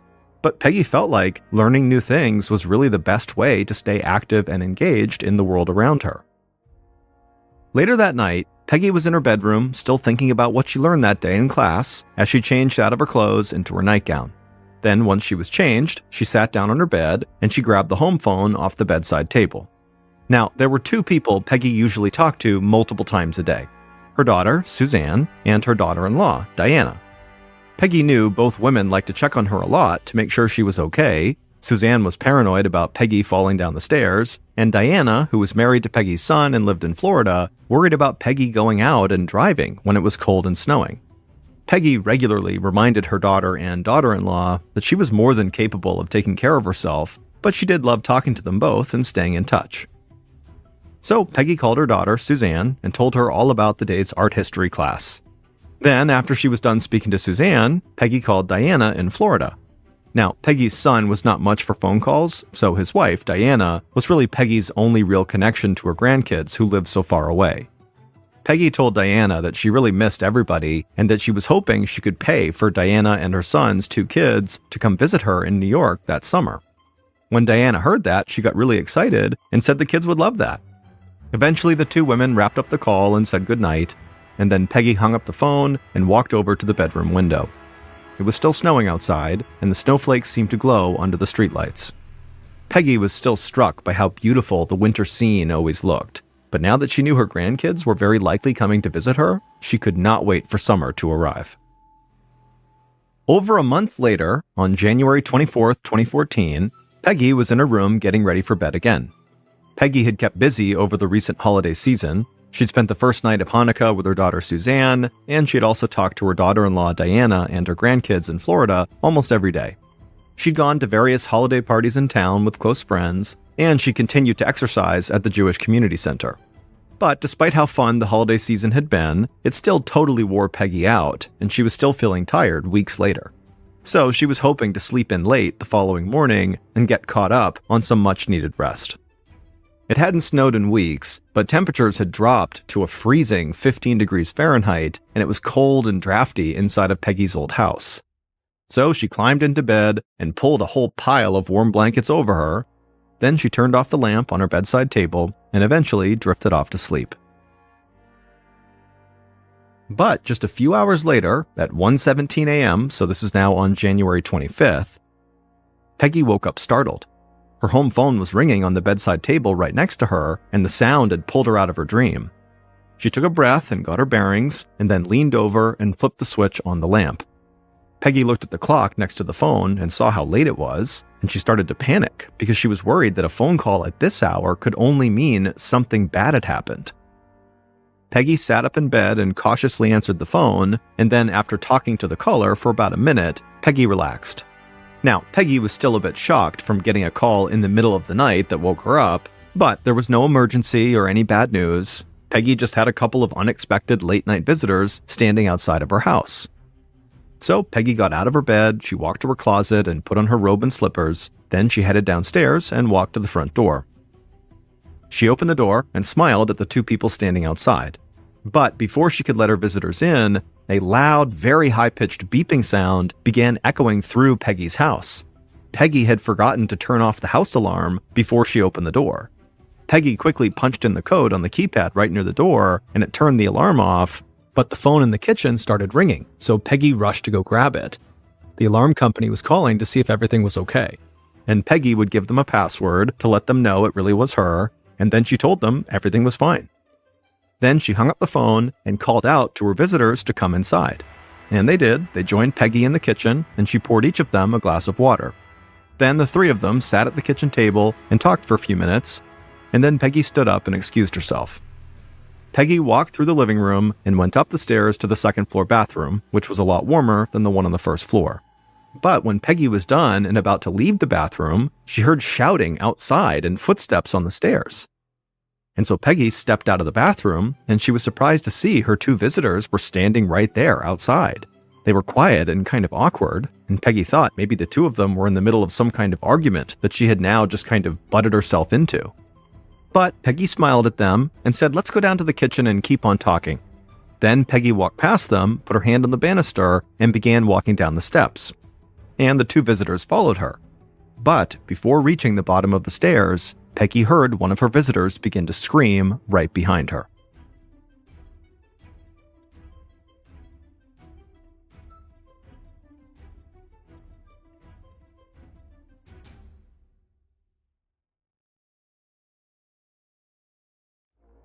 Several hours later, at 9 a.m. on January 25th, so almost 8 hours after the visitors had arrived at Peggy's house, Peggy's daughter, Suzanne, stepped out of her car in front of Peggy's house.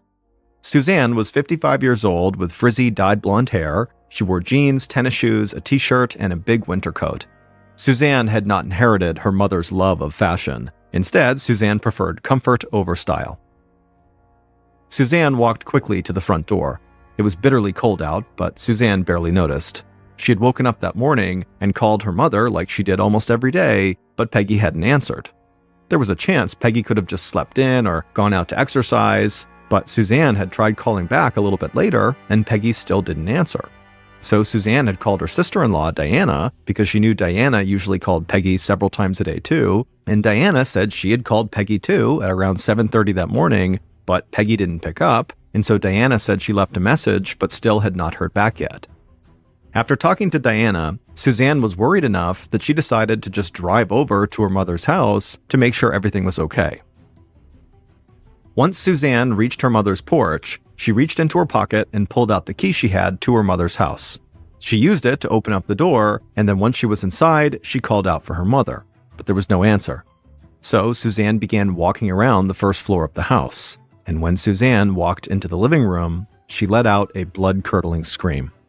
Suzanne saw Peggy's crumpled body on the floor at the bottom of the stairs. Suzanne instinctively ran to her mother, and when she got a good look at her, she saw there was a knife sticking out of Peggy's chest. And so Suzanne dropped down and just yanked the knife out and threw it on the floor, and then she leaned in and touched her mother's face, and she could feel that Peggy's skin had gone totally ice cold. Totally distraught, Suzanne took out her cell phone and dialed 911. When the emergency dispatcher answered, Suzanne began yelling that she needed help and that her mother must have fallen down the stairs while holding a knife and she accidentally stabbed herself.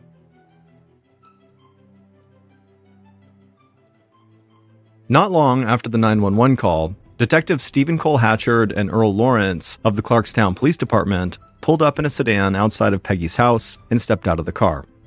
The snow had started again, and they could feel the cold biting into their hands and faces. Local police had already run crime scene tape all across the front of Peggy's house, and some of Peggy's neighbors had already begun to gather nearby. Hatchard and Lawrence also saw Peggy's daughter, Suzanne, pacing back and forth in the driveway, a few feet in front of a uniformed police officer. Suzanne was mumbling to herself, and she looked totally dazed.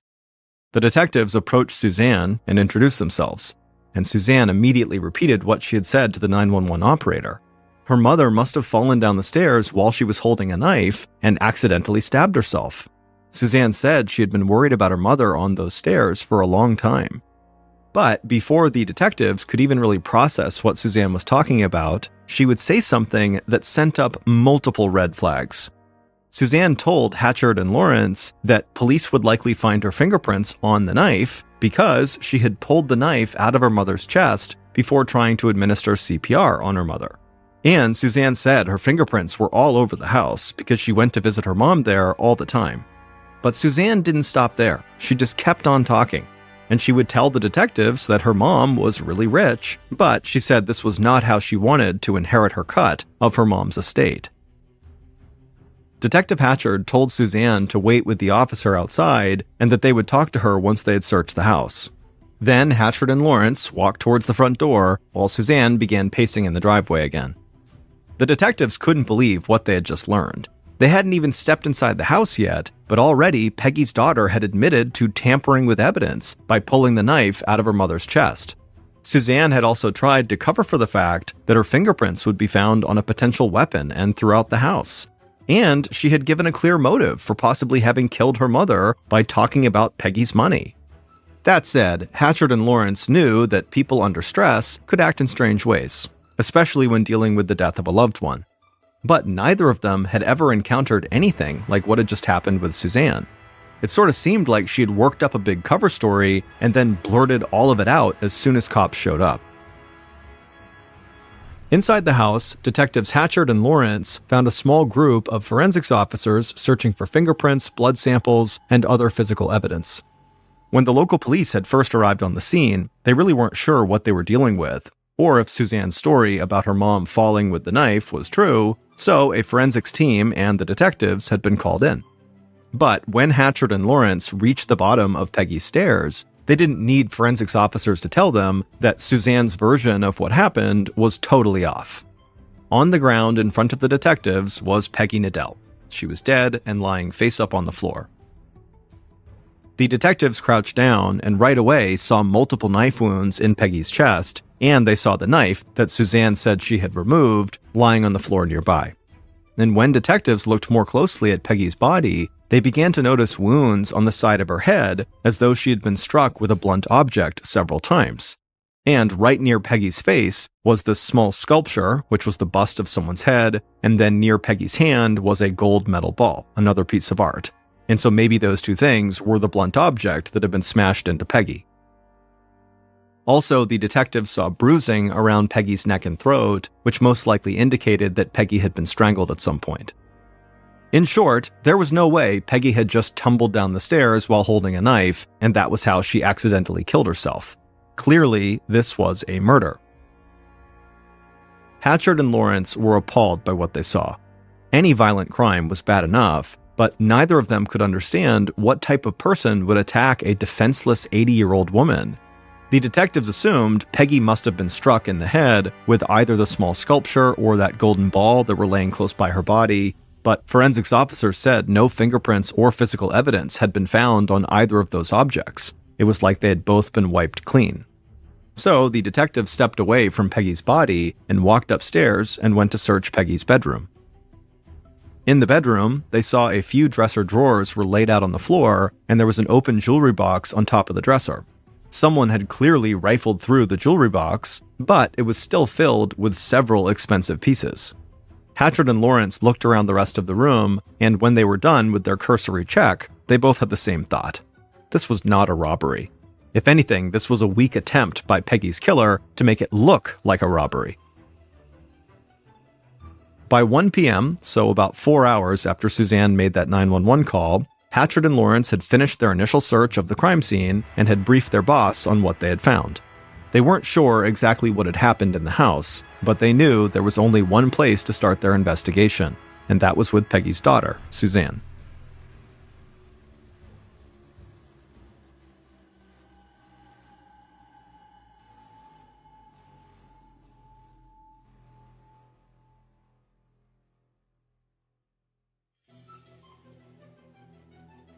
Later that afternoon, Hatchard and Lawrence sat in a comfortable police station conference room across a long table from Suzanne.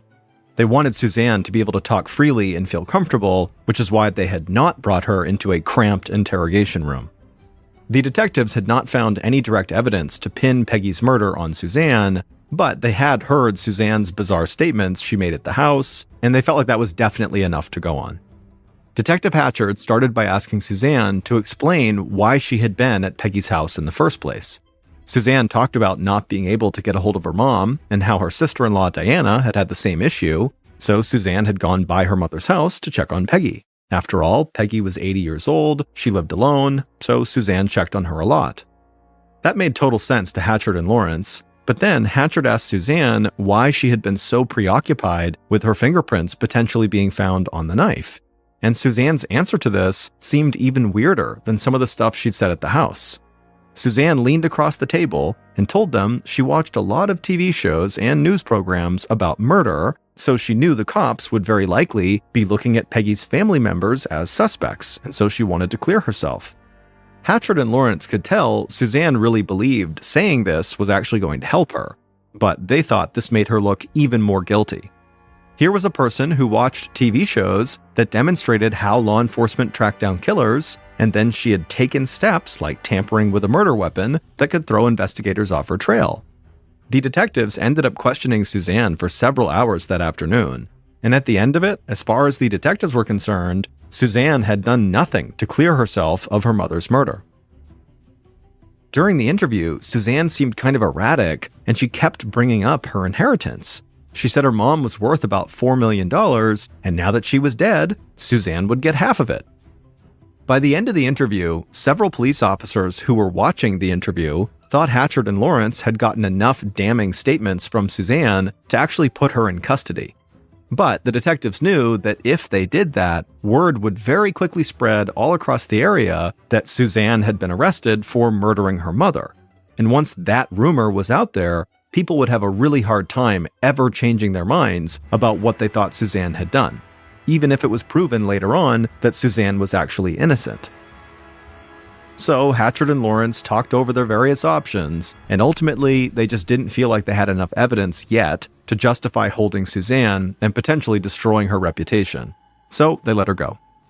But as soon as Suzanne was out of the police station, Hatchard and Lawrence called a judge and they got a warrant to conduct full-time surveillance on Suzanne.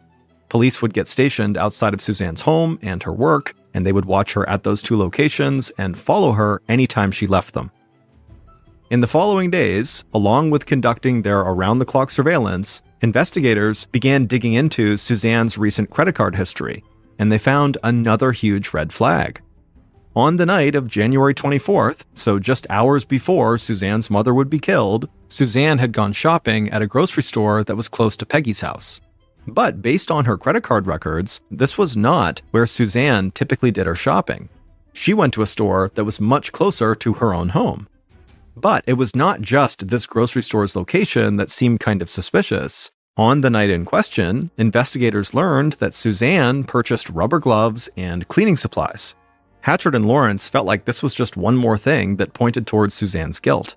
After all, rubber gloves and cleaning supplies could explain why there were no fingerprints found at the crime scene. And so the detectives were confident they were on the right track, and they thought if Suzanne had killed her mother, she would slip up soon, and they would be there to arrest her. At 11 a.m. on January 29, 2014, 4 days after Peggy's murder, Suzanne sat in a wooden pew in a funeral home next to her husband. Her eyes were bloodshot, and her whole body felt like it was trembling. The pews around her were filled with Peggy's friends, family, and members of the Valley Cottage community who Peggy had gone out of her way to help.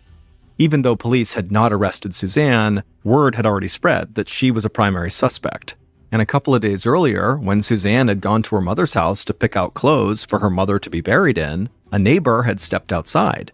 And this woman, who had known Suzanne since she was just a little girl, began screaming, "When are you going to arrest her?" And so the rumors and the pressure were really starting to get to Suzanne, and it was making it hard to sleep at night. Towards the end of the service, Suzanne and others recited a prayer in Hebrew, and then Suzanne quickly made her way out of the funeral home. Once outside, Suzanne welcomed the fresh, cold air. It was like she could breathe again. Inside, she'd felt stifled because she felt like everybody was staring at her and talking about her. A minute later, Suzanne's younger brother Jim and his wife Diana came outside and walked over to her. They had flown in from Florida shortly after they learned about Peggy's death, and Suzanne could not have been happier they were here.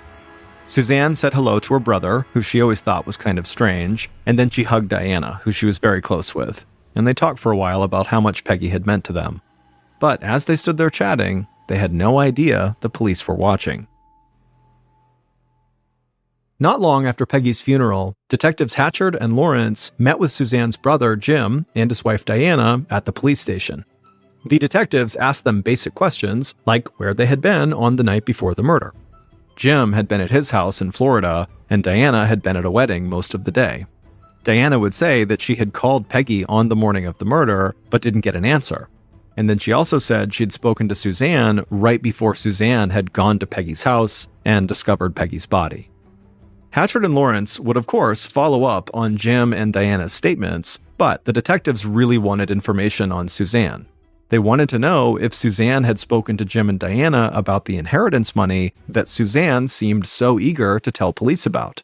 But Diana said the idea that Suzanne had anything to do with this murder was ridiculous. She said Suzanne loved her mom, and she was closer to Peggy than basically anybody else in the world. And so Diana said the police really needed to stop wasting their time looking at Suzanne and bring the person who actually killed Peggy to justice. But when Jim and Diana left the police station after their interview, the detectives still totally believed Suzanne was their most likely suspect. Family members sticking up for each other was not anything new.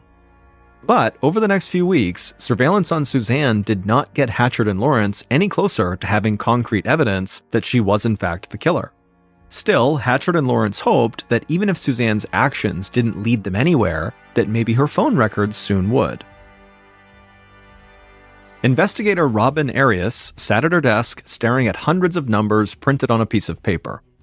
Most people's eyes would probably have glazed over, staring at all those numbers for as long as Arias had, but she could feel her pulse racing as she scanned the sheet of paper over and over. Arias was an investigator with the Westchester County District Attorney's Office, and she was an expert at analyzing phone data. Arias had begun working with Detectives Hatchard and Lawrence on Peggy's murder case, and currently she was studying calls that Suzanne made, and she was also looking at Peggy's phone records. Arias confirmed that Suzanne called Peggy multiple times before calling 911 on the morning of the murder. Arias also confirmed that Diana had also called Peggy and had spoken to Suzanne on that same morning. But now there was something on one of the sheets of paper, something from Peggy's phone records, that really leapt out at Arias. She could see that someone had called Peggy at exactly 1:17 a.m. on the morning of the murder. And this was a big deal because that time was basically right before Peggy was killed. But there was something else that struck Arias as odd about this call. The call had come from a number that didn't show up anywhere else in Peggy's phone records. Arias was checking the records to make sure she was right, but she was convinced that that late-night call was made by someone that Peggy did not normally speak to. And so finally, after scanning the pages several more times, Arias was sure she was right about that phone number, that it was really unique. So she grabbed her own phone and she made a few calls. Detective Hatchard was at his desk going over notes from Peggy's murder case when Arias called him. And as soon as Hatchard answered, he could tell Arias had big news. She was known to be very calm, cool, and collected basically all the time, but immediately Hatchard could hear the excitement in Arias's voice. Arias told Hatchard about the strange number that had popped up in Peggy's phone records just before her murder. But Arias said this was just the tip of the iceberg. She looked into that number and learned that it came from a phone that was not actually registered to anyone. It was something called a burner phone. A burner phone is typically a cheap cell phone that's purchased just for temporary use or to keep the user's identity anonymous. Hatchard listened to Arias, and he felt like she had just helped the investigation take a huge step forward. But then, Arias gave him the most important piece of information of all. Arias had worked for hours and hours and pulled some strings, and she had figured out where this burner phone had been purchased from and who had bought it. Hatchard thanked Arias profusely for all her help, then he hung up the phone and rushed over to Lawrence's desk to tell him what he just learned. It would take the detectives a while to follow up on all the information Arias had provided them, but once they had gone through all of it, they would figure out who killed Peggy.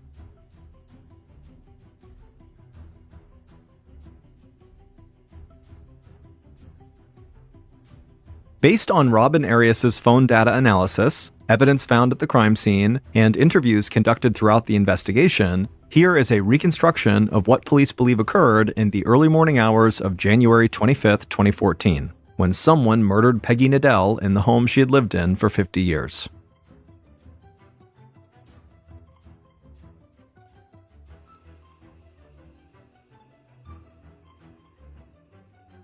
On that day, just after 1 a.m., the killers, plural, drove through the town center of Valley Cottage. And there was something about the place that almost didn't seem real, like it was a movie set version of a perfect small town. The killers looked at each other, but didn't speak. They knew what they were about to do would leave this entire community in complete shock. A few minutes later, the driver pulled onto Peggy's street and then parked in front of Peggy's large gray house. A few porch lights were on at some of the nearby houses, but overall the neighborhood was totally quiet. In the car, the passenger reached into their pocket, took out a phone, and called Peggy's home phone number. This was the call that came through at 1:17 a.m. The passenger's voice was bright and cheery when Peggy picked up on the other line. The passenger said they were so sorry to call late, but they had been in the neighborhood and they really needed to come in and talk to Peggy face to face about something. Peggy seemed frazzled, but she said to give her a few minutes to pull herself together and she'd come downstairs and let them in. The passenger hung up and then handed the phone to the driver, who slipped it into their pocket. Then the passenger reached down into a bag that was on the floorboard and pulled out 2 pairs of gloves and handed one of the pairs to the driver. Both killers put the gloves into their coat pockets. Then the driver reached into the back seat and grabbed a small leather bag that had a strap on it, and the driver slung that bag over their shoulder. The killers then looked at each other and then stepped out of the car into the frigid winter air and began walking across the yard towards Peggy's front door. As soon as they reached the front door, Peggy opened it up with a big smile on her face. But before the killers could step inside, Peggy's alarm system went off and the phone in the kitchen began to ring. The killers waited while Peggy dealt with the alarm company, and then they walked into the house and joined Peggy in the kitchen. The killers sat down at the table, and Peggy brought them some water. They all sat and talked for a few minutes before Peggy said she had to go use the bathroom and headed upstairs.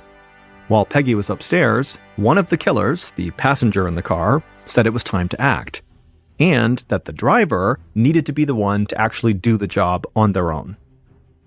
But the driver said no, they both needed to do it to make sure Peggy didn't fight back. But the passenger just barked back that, come on, Peggy's an old woman, it won't take 2 people, and pretty soon the 2 killers were basically shouting at each other. But quickly they stopped because they did know they did need to act soon, and ultimately they agreed they would do it together. So the killers slipped on their gloves, and the driver took the leather strap off of their bag, and then the killers ran out of the kitchen, through the living room, and up the stairs. But when Peggy walked out of the bathroom and saw them, the killers just kind of froze there, staring up at her awkwardly. Peggy smiled at them and didn't really know what to make of this, so she walked past them and just began walking down the stairs, and the killers followed her. But as they were going down the stairs, the killers knew that if they were going to do it, they needed to do it right now. So the driver just suddenly screamed and rushed Peggy from behind and wrapped that leather strap from the bag around Peggy's throat. Peggy and the driver stumbled down the stairs and hit the floor on the first floor, and the driver just kept pulling that leather strap tighter and tighter, strangling Peggy, but Peggy was somehow managing to put up a pretty good fight. The driver began to yell in frustration that this woman won't die, so the passenger ran into the living room and grabbed 2 pieces of art, a small bust of a person and a gold medal ball. And the passenger ran back to the stairs with these objects in their hands. When the driver saw the passenger carrying these weapons, the driver let go of their stranglehold on Peggy and kind of backed away. And then the passenger kind of looked at the 2 objects in their hands and dropped the lighter gold ball onto the floor, opting to use the bust instead. Then the passenger got down on their knees, held up the small statue, and began slamming it over and over again into the side of Peggy's head. Blood spilled from the wound, and Peggy flopped over onto her back. Eventually, the passenger dropped the statue on the floor and backed away. And as the killers stood there staring at their victim, they began to hear breathing still rattling from Peggy's chest. So, without hesitation, the passenger ran to the kitchen, threw open a drawer, and grabbed a large kitchen knife. Seconds later, the passenger ran back to the base of the stairs, they got down on top of Peggy and just began stabbing her over and over and over again in the chest until Peggy stopped breathing, went limp, and died. The passenger just left the knife plunged into Peggy's chest, and then the passenger stood up, and the 2 killers ran back to the kitchen where they grabbed their cleaning supplies and they wiped down their water glasses, and then they ran back over to the foot of the stairs and they cleaned off the statue that had been used to bludgeon Peggy. They also wiped down the knife handle and the gold medal ball. Then the killers went upstairs to Peggy's room, and there they put a couple of dresser drawers out on the floor and took a few pieces of jewelry from a jewelry box in an attempt to make it look like Peggy's murder had just been the result of a robbery. Satisfied with their work, the killers walked downstairs, stepped over Peggy's body, went outside, and got back into their car. The passenger then told the driver to dispose of that burner phone and also dispose of the leather strap they had used to strangle Peggy. The driver said they would, and then the pair drove off.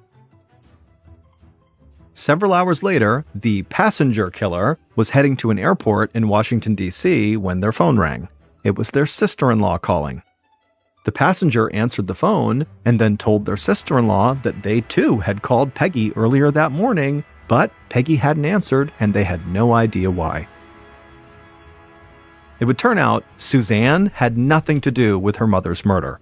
But Suzanne's sister-in-law, so Peggy's own daughter-in-law, Diana, did murder Peggy. Suzanne's strange behavior following her mother's murder had most likely been a combination of grief and shock.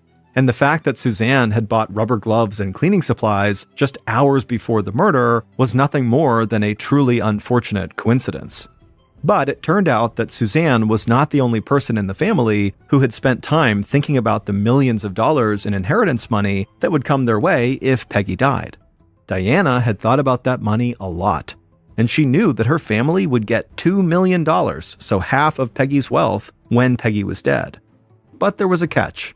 Diana had discovered that Peggy stipulated in her will that Diana would get nothing if she and Jim, so Peggy's son, got divorced.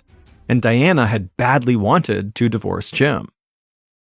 But when Diana had learned about Peggy's will and that stipulation, she realized she had to make sure Jim got a share of Peggy's money before she left Jim. Then, once Jim had his millions, Diana could get her cut through a divorce settlement. So Diana had spent weeks putting together her plan to have Peggy murdered. And then she had paid someone to come on as a partner to help her set everything up. The plan Diana conceived was purposefully convoluted because she thought that would throw police off of her scent. But the phone records, and specifically her use of the burner phone, had allowed investigators to totally unravel Diana's plan. Phone data analyst Robin Arias had discovered the use of the burner phone and had tracked its purchase to a shop in Florida just minutes away from where Diana lived. It turned out Diana had not been the one who actually physically bought the phone, but using surveillance footage, investigators were able to track down the woman who had bought the phone. And when police questioned that woman, she said Diana had paid her money to buy the burner and hand it over. And so with the burner in her possession, Diana had told her family, and later had told police, that she flew to Washington, D.C. for a wedding.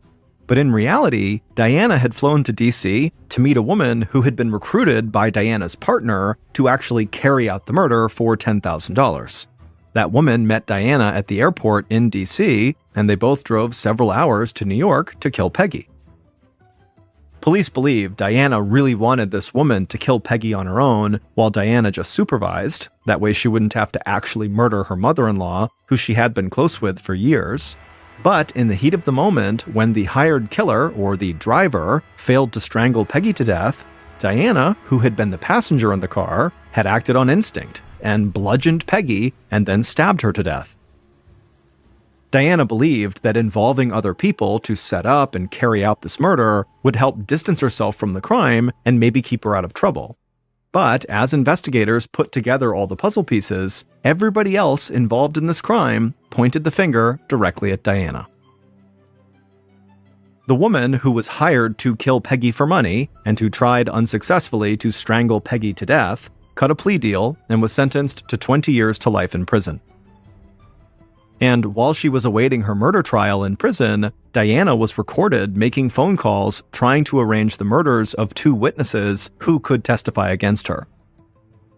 Diana was found guilty of plotting to murder those witnesses, and as a result was sentenced to 15 years to life in prison.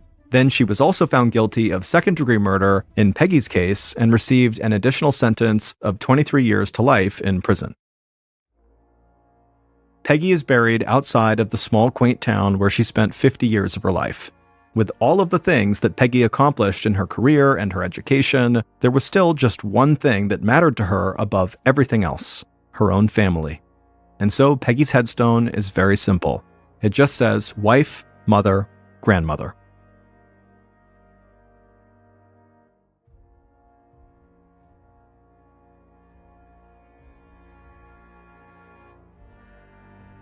Thank you for listening to the MrBallen podcast. If you enjoyed today's stories and you're looking for more bone-chilling content, be sure to check out all of our studio's podcasts: Mr. Ballen's Medical Mysteries, Bedtime Stories, and Runfool. Just search for Ballen Studios wherever you get your podcasts and you'll find them all. Also, there are hundreds more stories like the ones you heard today, but in video format on our YouTube channel, which is just called Mr. Ballen. So that's going to do it. I really appreciate your support. Until next time, see ya.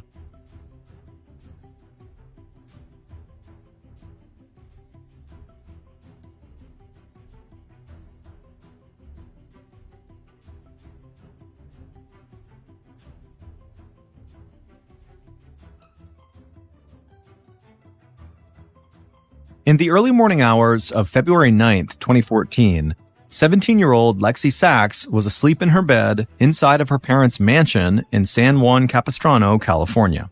And as she lay there, suddenly there was this loud bang on her door that woke her up. And instinctively, Lexi just pulled the covers up over her head like she did when she was a little kid and was scared.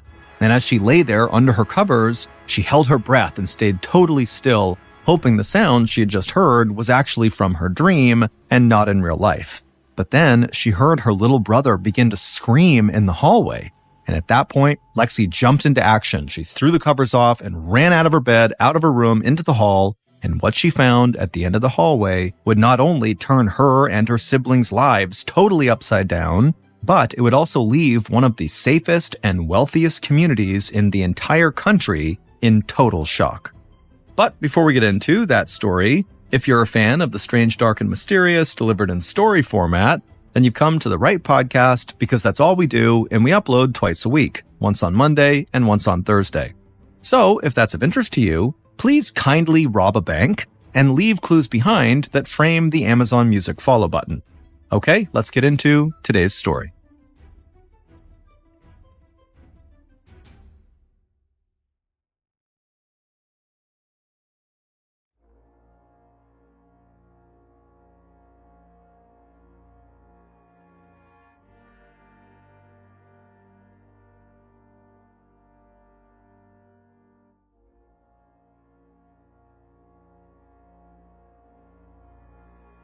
On the evening of February 6, 2014, 54-year-old entrepreneur Andra Sachs lit 2 candles on top of a cake, then started singing Happy Birthday as she carried that cake out of the kitchen inside of her sprawling mansion in San Juan Capistrano, California. 3 of Andra's 5 children joined in the singing and followed their mom. Andra was 5 foot 11 inches tall with dyed blonde hair, and she was the type of person who could take over any room she walked into. So even a simple chorus of Happy Birthday with her kids felt like a big production whenever Andra was leading it. As Andra, her 2 teenage daughters, and her 8-year-old son continued to sing Happy Birthday, they walked past a wall of floor-to-ceiling windows. Their huge 3-story house sat on top of a hill, and the windows looked out over the Pacific Ocean. Then Andra and the kids walked into the dining room, where Andra's ex-husband, Brad, was sitting at the dining room table smiling. Brad was over 6 feet tall, he had salt and pepper hair, and he almost always had a tan. Andra put the cake down on the table, and then she and the kids finished singing Happy Birthday. Brad leaned over the cake and blew out the 2 candles that were shaped like a 5 and a 7. The kids cheered, and Brad thanked them all for singing. Andra smiled at Brad, but she noticed he was hiding his hands just below the dining room table. She knew why Brad was doing it. It was because he didn't want the kids to see the tremors that were making his hands shake. 2 years earlier, Brad had been diagnosed with Parkinson's disease, which is a disorder of the central nervous system that can include symptoms like muscle stiffness, loss of balance, and tremors. And recently, Brad's symptoms had gotten worse. The kids knew their dad was dealing with Parkinson's, and so they were used to the changes in his movement that the disease could cause. But that night, Brad was celebrating his 57th birthday, and he just wanted the kids to have a good time and not worry about him.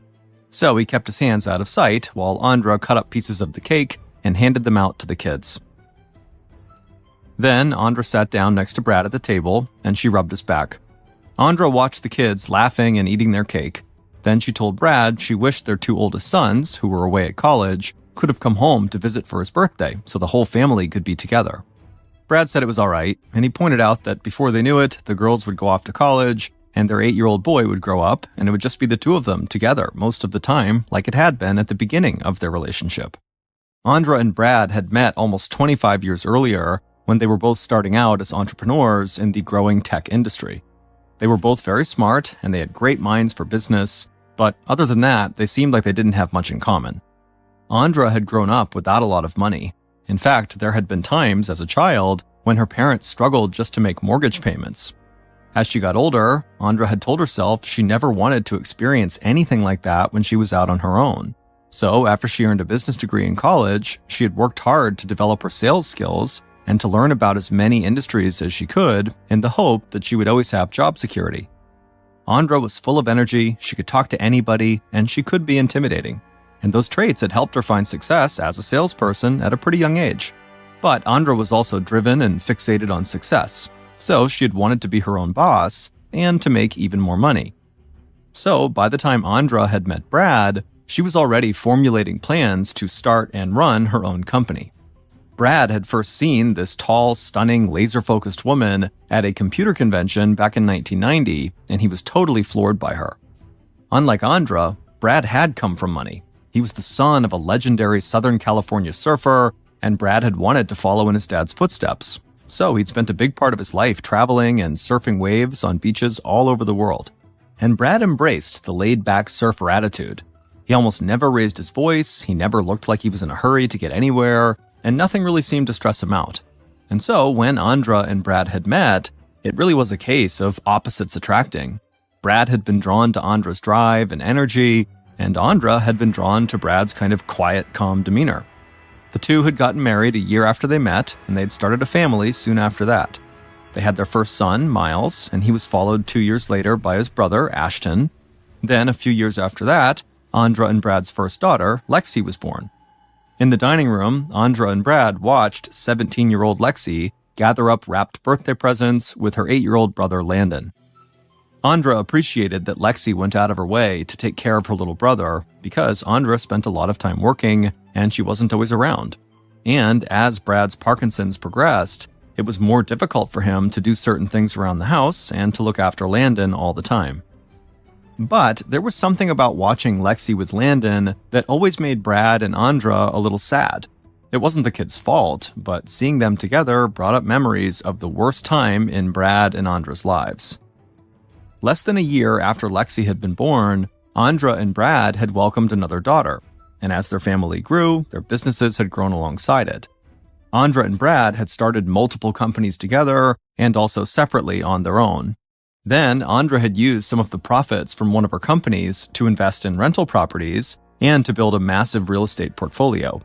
In her time as an entrepreneur, Andra had often said it was easy to make money, but keeping it was the hard part. So she saw real estate as a way to protect her and her family's money and to build on the wealth that she had started to make from her other businesses. It turned out that Andra was a very savvy real estate investor, and soon after getting into that business, her investment properties were bringing in millions of dollars. So Andra, who had been determined never to face the financial struggles her parents had gone through, felt like she had already accomplished more than she could have hoped for. She was making more money than she had ever imagined, and she and Brad had just bought their first house together. It was a modest house compared to the mansion on the hill they would move into years later, but it had a beautiful pool and also had a hot tub. And the happiest part of Andra's life was that she and Brad had 2 perfect sons and 2 perfect daughters. But on a day in 1999, 15 years before Brad's family birthday party, 2-year-old Lexi and her 16-month-old sister had been at home with a nanny while Andra and Brad were working and the 2 boys were at school. While the nanny fed the baby in her high chair, Lexi had walked out of the house into the backyard and onto the deck by the pool and the hot tub. Inside the house, the nanny had seen Lexi out the window, so she grabbed the baby from the high chair and rushed outside. Lexi was close to the pool, and the nanny panicked. She put the baby down on the deck and then reached out and grabbed Lexi. But when the nanny had grabbed Lexi, the baby had somehow fallen off the deck into the hot tub and drowned. Following the death of their youngest child, Andra and Brad felt like everything they built together had just been destroyed. It didn't take long for them to start blaming each other for what had happened, and the tensions at home spilled into their work, and pretty soon each of them had tried to push the other one out of the businesses they owned together, and their marriage fell apart. Andra and Brad had gotten divorced, but things had only gotten worse from there. They had sued each other over business assets and personal finances, and Andra had even filed a report with police stating that Brad had tried to physically assault her. During this time, their 3 living children, Miles, Ashton, and Lexi, had clung to each other for support and tried to make both of their parents happy.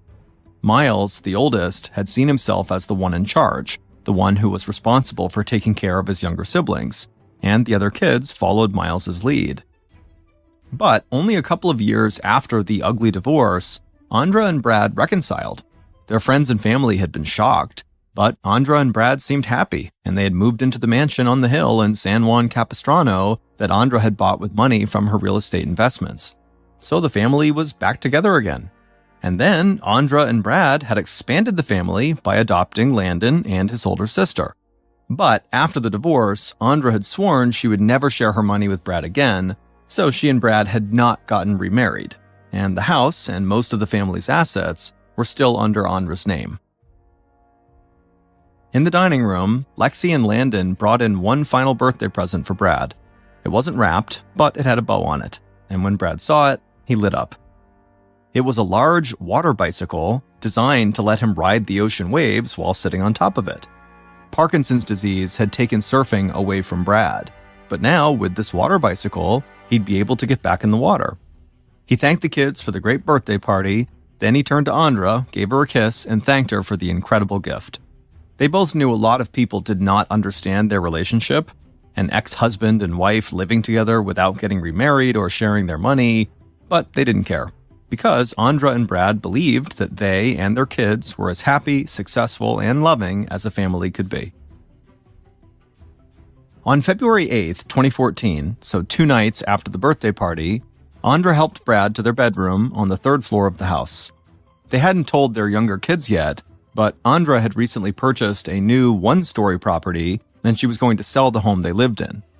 Andra and Brad knew the kids would be disappointed to move out of the mansion on top of the hill, but it was getting too hard for Brad to deal with the size of the house and to navigate all the stairs, and so Andra wanted a place where he could get to everything he needed on just 1 floor. While Andra and Brad went to their bedroom, 17-year-old Lexi walked into her little brother Landon's room on the 3rd floor and said goodnight to him as he got ready for bed. Then Lexi and her 15-year-old sister played with the family dogs and talked about school for a little bit before Lexi headed to her own bedroom, which was just down the hall from her brother's. Lexi got dressed for bed, she laid down, she looked at her phone, and sent a couple of text messages to friends. After a while, she put her phone on the bedside table, flipped off the lamp, and then went to sleep. A few hours later, at about 1:45 in the morning, Lexi woke up, startled. She thought she heard a loud noise coming from down the hall, but she didn't know if it was real or if maybe she'd been dreaming. Then, Lexi heard something bang against her bedroom door, and the door flew open. Without thinking, Lexi immediately held her breath and pulled the covers up over her head like she had done when she was a kid when she got scared.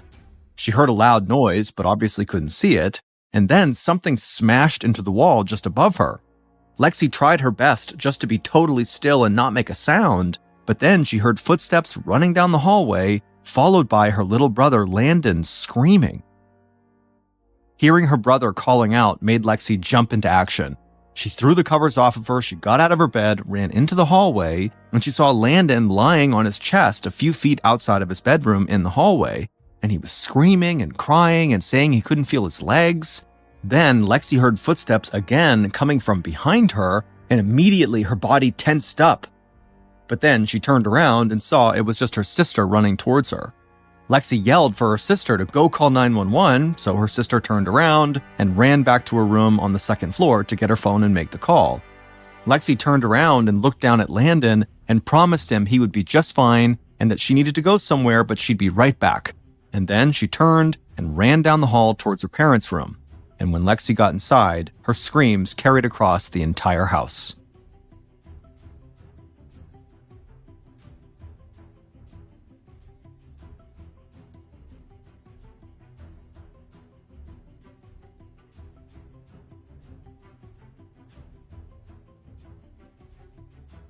"45 minutes later, at about 2:30 in the morning, detectives Justin Montano and Mike Thompson of the Orange County Sheriff's Department drove past a set of large palm trees as they headed up the hill towards Andra and Brad's house. The house was surrounded by a wall with a gate, but the gate was open. Detective Montano drove through the open gate, and he and Thompson saw an ambulance and several squad cars parked out front. The detectives stepped out of their car and looked up at the 3-story mansion. Both of these detectives had handled cases in similar Orange County neighborhoods, but they were still taken aback by some of these huge multi-million-dollar properties like the Saxes house. Montano and Thompson made their way up to the mansion and walked inside. One of the first officers who had arrived at the scene met them and led them through the foyer to a large staircase and up to the 3rd floor. Montano and Thompson walked down the 3rd floor hallway past Lexi's bedroom, and they saw members of the forensics team examining spots of blood on the floor outside of Landon's room. The detectives followed the officer to the main bedroom at the end of the hall. The door was open, so before they even stepped into the room, they could see inside, and they could see there was blood covering the back wall. And they could see there were 2 bodies still lying in the bed.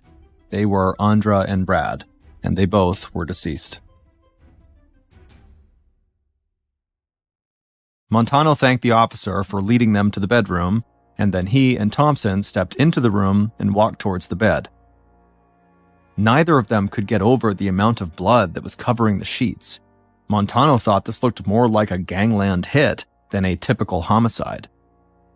A ballistics expert waved the detectives over and showed them multiple bullet casings he'd already found in the room, but there was no murder weapon left at the scene.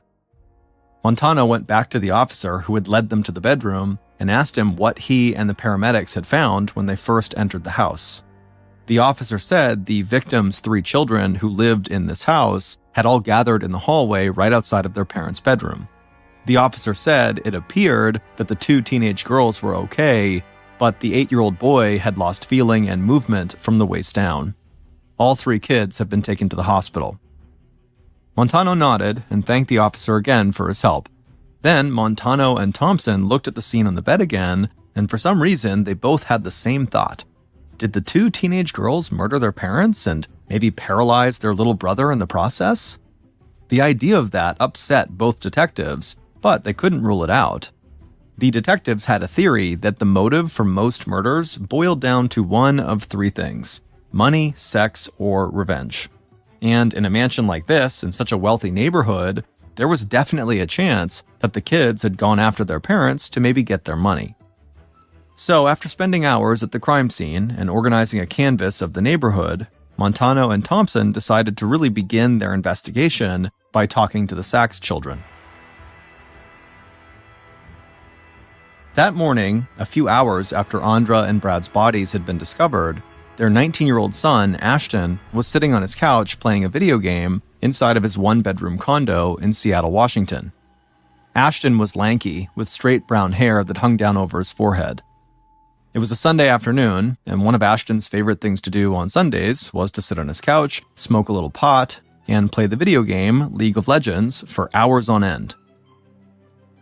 And so he was doing that when his phone rang on the coffee table, and he glanced down from the TV and he saw it was his older brother, Miles, calling him. So Ashton paused his game and he answered his phone.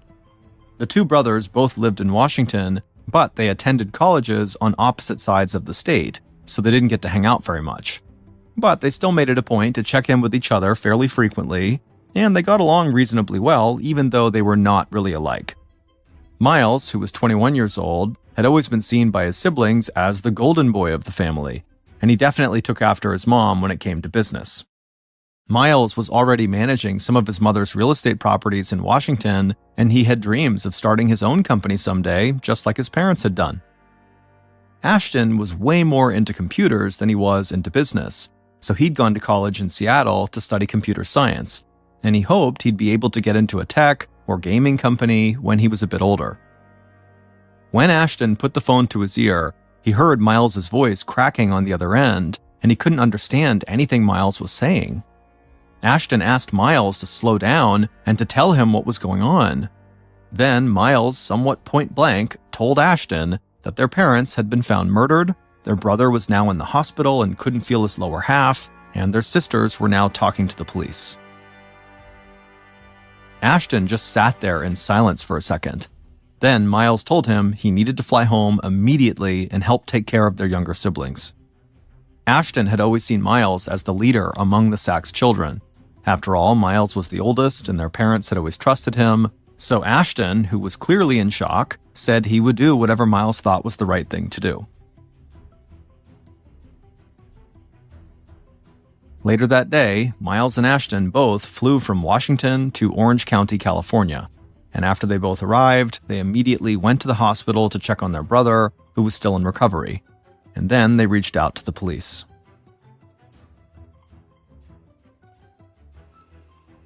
Several hours after they had arrived in Orange County, Miles and Ashton, the two oldest Sachs children, sat down in an office at the sheriff's station to talk to Detectives Montano and Thompson. Miles was significantly taller than his brother Ashton.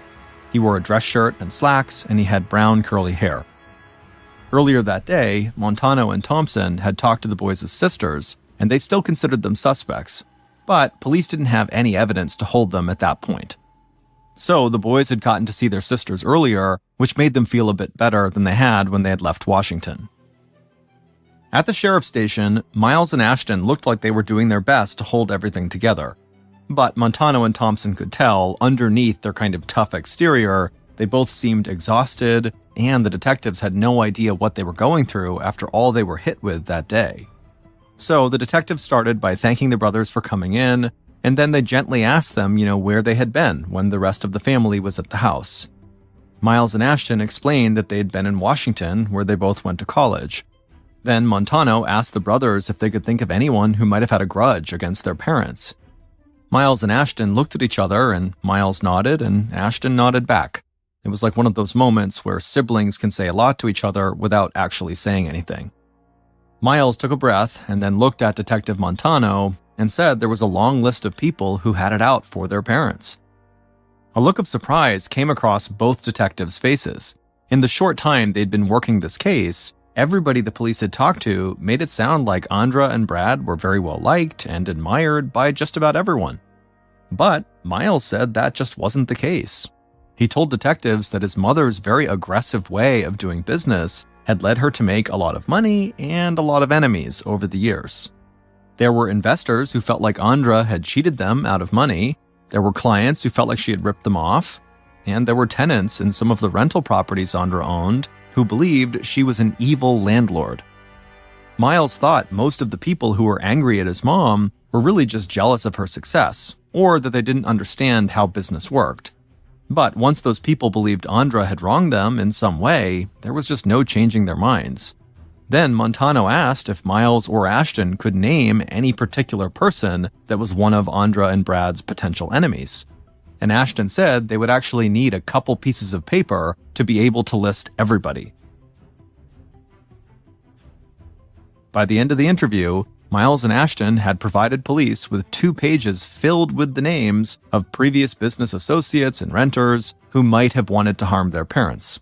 So, detectives Montano and Thompson immediately went back to their theory that most murders are about money, sex, or revenge. Their first instinct had been that one of the Sachs kids might have wanted to get their parents' money, and so that was why they attacked them. But now, looking at all these names on these 2 pages, the detectives started to think that it was very likely that Brad and Andra might have been killed by someone who was out for revenge.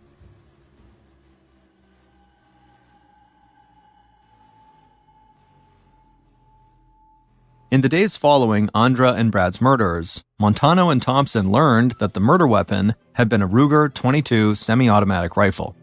So part of the investigative team focused on tracking down that weapon in the hope it would lead them to the killer. During that time, Montano and Thompson concentrated on the list of people that Miles and Ashton had provided them. And as they did this, the detectives discovered that there was even more anger towards Andra and Brad than their sons may have even realized. While searching social media, the detectives found multiple posts from people celebrating Andra and Brad's deaths. Most of the people posting were disgruntled renters who had lived in properties that Andra owned. So Montano added all those people who were making posts like that to their list of suspects and started to work through that list. But out of all the people they had looked into, from social media to the lists of names the brothers had given them, one group of people in particular stood out to the detectives. They were board members who had worked with Andra and Brad at one of the first successful companies they had started together. It turned out that years earlier, the board of directors had kicked Andra out of her own company because they said her business tactics and what they called her destructive raging were damaging the business. Andra had not left without a fight, and she had threatened to sue everybody involved with the company. And so finally, the board had just given her a payout of $9 million to walk away quietly. But when the company had faced bankruptcy, the board had started going after Andra in court to get the company's $9 million back. So Montano and Thompson saw these board members as people who wanted both money and revenge. The detectives met with individuals from the board, and they almost all said the same thing. They thought Andra was a terrible person to do business with, but they were horrified by what happened to her and her husband and her son. Those interviews also led to a list of even more past business associates who had grievances with Andra and Brad. And so Montano and Thompson felt like they really were just swimming in names of potential suspects, and they still hadn't even ruled out Brad and Andra's daughters. The investigative team was willing to methodically go through the entire suspect list if necessary, but Montano and Thompson believed if they could just track down the murder weapon, they could propel the investigation forward a lot faster. So they started to delve into the cell phone records of everybody they thought could possibly be connected to the murders. And they caught what looked like a huge break. A cell phone call had been placed from a car driving on the street at the bottom of the hill just outside of Brad and Andra's mansion around the same time the murders had taken place. But, just like the murder weapon, the car that the phone call had been made from seemed to have vanished. About a week after Andra and Brad's murders, 4 of their 5 kids, so all the siblings minus Landon, who was in the hospital, stood huddled together at the front of a church in between their parents' coffins. Over the past several days, those 4 siblings had barely left each other's sides, and they had spent most of their time with their little brother, Landon, in his hospital room, until they had finally gotten the good news that Landon was going to live. However, doctors said he would not walk again. At the funeral, Miles, the oldest sibling, spoke first about his unique relationship with his mother.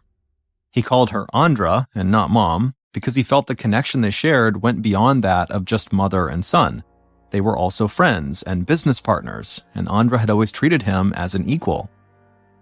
After Miles spoke, he went back over to his sisters and wrapped his arms around them. He was much, much taller than both of them, and so it almost looked, as they were standing there, like Miles was their father and not their brother. Then Ashton, the other brother, stepped forward and took a piece of paper out of his pocket, and as he read the eulogy from this piece of paper, you could see his hands shaking. Ashton spoke about how lucky he had been to have parents like Andra and Brad, but for most of the time that Ashton spoke, he spent his time talking about his little brother, Landon, and how whoever had done this had robbed an 8-year-old boy of the chance to grow up with a mom and dad, and how they had also robbed him of the use of his legs. It was just so tragic. After Ashton had finished talking, people in the church were openly sobbing as they offered condolences to all the kids. And even though those people knew the family had money, they wondered who would take care of the kids, and how they would ever move on from what had just happened to their parents. In the days following the funeral, the other Sachs siblings began to notice a change come over Miles. It was like he stopped being a normal older brother and switched into business mode like they had seen their mom do before. Miles met with authorities so that he and Ashton could obtain legal guardianship over their younger siblings. Then he moved all of the kids out of the mansion on the hill and into that one-story home Andra had bought with the intention of making Brad's life a bit easier. The other kids were angry about the move, but Miles said it was the right financial choice to make. This way, he could complete the sale of the mansion like his mom had intended, and the family would make millions of dollars. The kids were confused and upset, but they'd always looked up to Miles, and he seemed to have a clear plan, and he assured them that everything he was doing was in their best interest.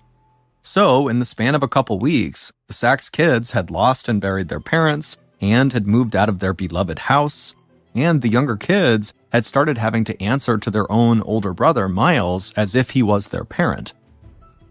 While Miles tried to get the family situated in their new home, he also reached out to his parents' lawyers to make sure he would have control of Andra's rental properties. Again, Miles said everything he was doing was just to make sure the rest of the kids would be taken care of and that they wouldn't have to worry about their financial futures now that their parents were gone. But even some of the kids' aunts and uncles thought Miles's behavior following the death of his parents was very bizarre. They understood that he did have a lot in common with Andra when it came to doing business, just being really aggressive and straightforward, but it almost seemed like he had already moved on from grieving, which just seemed impossible. Miles's actions didn't go unnoticed by police either, so Montano and Thompson returned to the idea that maybe money had been the motive for murder, and they wondered if maybe Miles had killed his parents just to get a hold of their financial assets and their companies. But Miles and also his brother Ashton's alibis had both checked out. People had seen them both in Washington on the morning of the murders. So Montano and Thompson just kept pursuing the two pieces of evidence that they thought would break the case wide open: the Ruger .22 semi-automatic rifle used in the murders, and the car that someone had placed a call from just outside of the mansion at the time of the murders. About 3 weeks into the investigation, Montano and Thompson were sitting together at the sheriff's station reviewing the steps they had taken so far. They were still pursuing every lead they had, including the seemingly countless number of enemies that Andra and Brad had made over their years of doing business. Just then, Montano's phone rang. He picked it up, and a member of the investigative team was on the other line, and the officer sounded excited. He said cell phone records had finally led them to a man who was in possession of the car that phone call outside of the Sachs house had been made from. Montano hung up, and the police got right to work securing a warrant to search the car that investigators had just tracked down. When the warrant came through, Montano and Thompson and other members of the team went to do a full search of the car. And when police popped the trunk of that car, they found a pile of clothes and also a Ruger semi-automatic rifle inside. They now knew who had murdered Andra and Brad.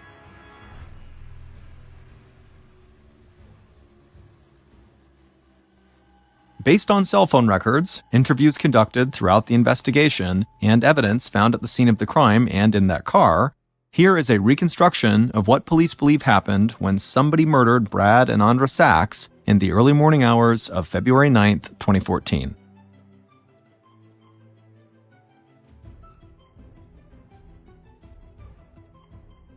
At 1:30 a.m. on February 9th, the killer drove their white Toyota Prius slowly down the road at the bottom of the hill right below Andra and Brad's mansion. The Prius didn't make much noise, but the killer didn't really need to worry about being heard or seen anyway, because the Sachs' mansion was totally secluded and it sat on an acre of land, so nobody really lived that close to them. The killer parked the Prius at the bottom of the hill and stepped outside. There was a light, cool breeze coming off the ocean, and it was a very mild 60 degrees Fahrenheit. The killer wore jeans, a t-shirt, and gloves, and they had a knit hat pulled down almost to their eyes. The killer then walked around their car, opened the trunk, and pulled out a loaded Ruger semi-automatic rifle with a sling on it. The killer slung the rifle over his shoulder, closed the trunk, and then began walking up the hill towards the mansion. The moonlight shone through the palm trees, and the killer could hear waves crashing on the beach nearby. Everything felt so calm, but the killer's heart was pounding in their chest. The killer reached the top of the hill and came to the wall that surrounded the front of the house. The killer stretched out their arms and grabbed the top of the wall and then pulled themselves up and climbed over it into the front yard. The porch was lit, but the rest of the house looked dark. The killer stayed low and ran to the front door. They opened the door and walked into the large foyer in the front of the house. The huge windows allowed enough light into the house for the killer to clearly see the staircase leading up to the third floor. But the killer didn't move. Instead, they just stood there silently for several minutes. And then the killer began to pace around the first floor, deciding what to do next. Finally, after the killer had been on the first floor for nearly 15 minutes, they took a deep breath, they unslung their rifle, and marched upstairs to the third floor. The killer walked quickly down the hallway of the third floor towards the main bedroom. They hesitated when they reached the closed bedroom door. But after taking a breath to steady themselves, the killer reached down with one hand, they opened the door, they stepped into the open doorway, raised their rifle, and began to fire. Bullets riddled Andra and Brad while they slept, and blood spattered the walls and soaked the sheets. The killer had fired almost 25 bullets into the room before they stepped back out of the doorway. But when the killer stopped shooting Andra and Brad and they turned around, they saw a little boy running the opposite way down the hall. So the killer just raised the rifle again and fired off 2 shots, and the boy fell to the ground. Then the killer walked further down the hall past the boy who was now writhing in pain on the ground and came to another closed door. They kicked the door open and fired a shot blindly into the dark room.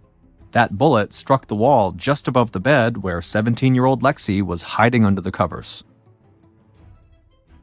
Then the killer heard the little boy he had shot screaming in the hall right behind him, so the killer just slung the gun on their back again, ran down the hall, and flew down the stairs. The killer reached the first floor, their head was pounding, their ears were ringing, and they were out of breath. But they heard movement on the floors above them, so they ran out the front door and across the yard. They reached the wall, pulled themselves up, and climbed over it. Then they ran down the hill back to their car. The killer opened the trunk, took the rifle off their back, and chucked it inside. They pulled off their knit hat as well and tossed it in with the gun. Then they took off all their clothes and chucked them in the trunk, and then grabbed some fresh clothes from the trunk and put those on. Then the killer hopped into the driver's seat of the Prius, started up the engine, and hit the gas. Then, as they were driving away from the house, the killer grabbed their cell phone from the passenger seat and made a quick call. The killer's head was still pounding, and they still felt like they couldn't breathe, but they knew their night was not over yet. So the killer tried to focus. They drove across town to an apartment building and pulled the Prius into a parking garage. They parked, got out of the car, and then walked a few minutes towards a major street nearby and found a cab waiting for them. The killer climbed inside, and the cab drove them to the airport. Hours later, at about 10 a.m., the killer landed in Washington state. They caught a cab at the airport and drove home. When they got home, they made sure their neighbors physically saw them, and they also texted one of their closest friends in the area just to make a show that they were in Washington and not in California. Then the killer headed inside of their place, sat down on the couch, turned on the TV, and started playing League of Legends. 19-year-old Ashton Sachs had murdered his parents, he had shot and paralyzed his little brother Landon, and fired a gun into his sister Lexi's room that easily could have hit her. It turned out Ashton had always deeply resented the way his parents treated his older brother, Miles. Ashton felt like Miles was treated like the golden boy, and his parents treated him, Ashton, like a failure. And that resentment had festered for years until Ashton started to consider murdering his parents in cold blood. Ashton went so far as to do serious research into different types of weapons and to figure out the differences between first and second-degree murder. Then Ashton had gone out and actually bought a semi-automatic rifle. But even after he'd gotten the gun, Ashton still wasn't sure he could actually go through with killing his mom and dad. He felt like he hated them, and he blamed them for a lot of his shortcomings, but he just didn't know if he could actually pull the trigger and end their lives. But then, the day after Brad's 57th birthday, Andra had texted Ashton to tell him how disappointed she was that he hadn't even called to wish his father a happy birthday. Ashton, very sarcastically, said that he only forgot it was his dad's birthday because his dad had forgotten he had a second son a long time ago. This led to an argument between Ashton and Andra, and Ashton finally decided at the end of that argument to go through with his plan. On the day before the murders, Ashton had driven his white Prius 18 hours from Seattle to San Juan Capistrano, California. He waited patiently in town for a few more hours, and then he carried out the murders in the early morning. Ashton had arranged for a cab to meet him and take him to the airport, and for a transportation company to drive the Prius back to Seattle and to keep it for him until he was ready to pick it up. So, immediately after the murders, he called that transportation company to verify the address where he would leave the car for them. Then he had dropped the car off in that parking garage, met the cab, and flew home. And it was that phone call to the transportation company that he made right after killing his parents that led police to Ashton. Using cell phone data, they tracked down the owner of the transportation company, and they learned that he had Ashton's white Prius in his possession. Then the search of Ashton's car led police to the murder weapon. When police had initially questioned Ashton, they believed he had been in Seattle on the morning following the murder. But the discovery of the Prius undercut that alibi and made it clear that he would have had time to commit the murders and fly home by the time he had been seen in Seattle. But before police arrested Ashton, they wanted to make sure they had an airtight case that would lead to a conviction. So they dug deeper into his life. It turned out that Ashton had dropped out of college without telling any of his family, and that he had started to isolate himself from most of the people around him. Police also searched his internet history and found all the research on weapons and the different degrees of murder and what each one means, and so police believed they had more than enough evidence against him. When police arrested Ashton, it didn't take long for him to confess. But he made it clear that he had not just killed his parents because he thought they liked Miles better than him. Ashton said his parents had always made him feel like he was weak. He said dating back to the time when he was just a little kid and his baby sister had drowned in the hot tub, his parents didn't seem to care about how upset he was, or even try to get him some help to deal with the grief he was going through. And then, not long before the actual murders, Ashton had gone through this very bad breakup with his girlfriend and gotten really depressed, and he had tried to take his own life by overdosing on painkillers. And Ashton said he felt like his parents didn't really even care. While the other children had a totally different view of Andra and Brad, Ashton felt like murdering his parents was his way of getting revenge on them for all the times they'd made him feel unimportant. Ashton was ultimately found guilty of first-degree murder and attempted murder. He was given 4 consecutive life sentences without the possibility of parole, plus an additional 100-year sentence for what the court referred to as special circumstances surrounding the use of firearms. As of 2022, Miles, the oldest sibling, was still looking after his younger siblings like he was their parent. And now at 17 years old, Landon, who was paralyzed from being shot, became one of the top 20 wheelchair tennis players in the entire United States, and he hopes one day he'll be able to compete at Wimbledon.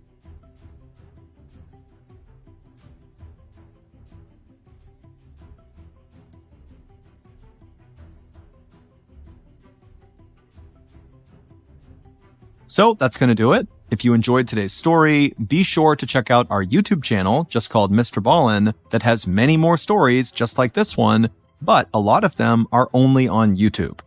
Again, that YouTube channel is just called MrBallen. Okay, that's going to do it. Thank you so much for your support. See ya.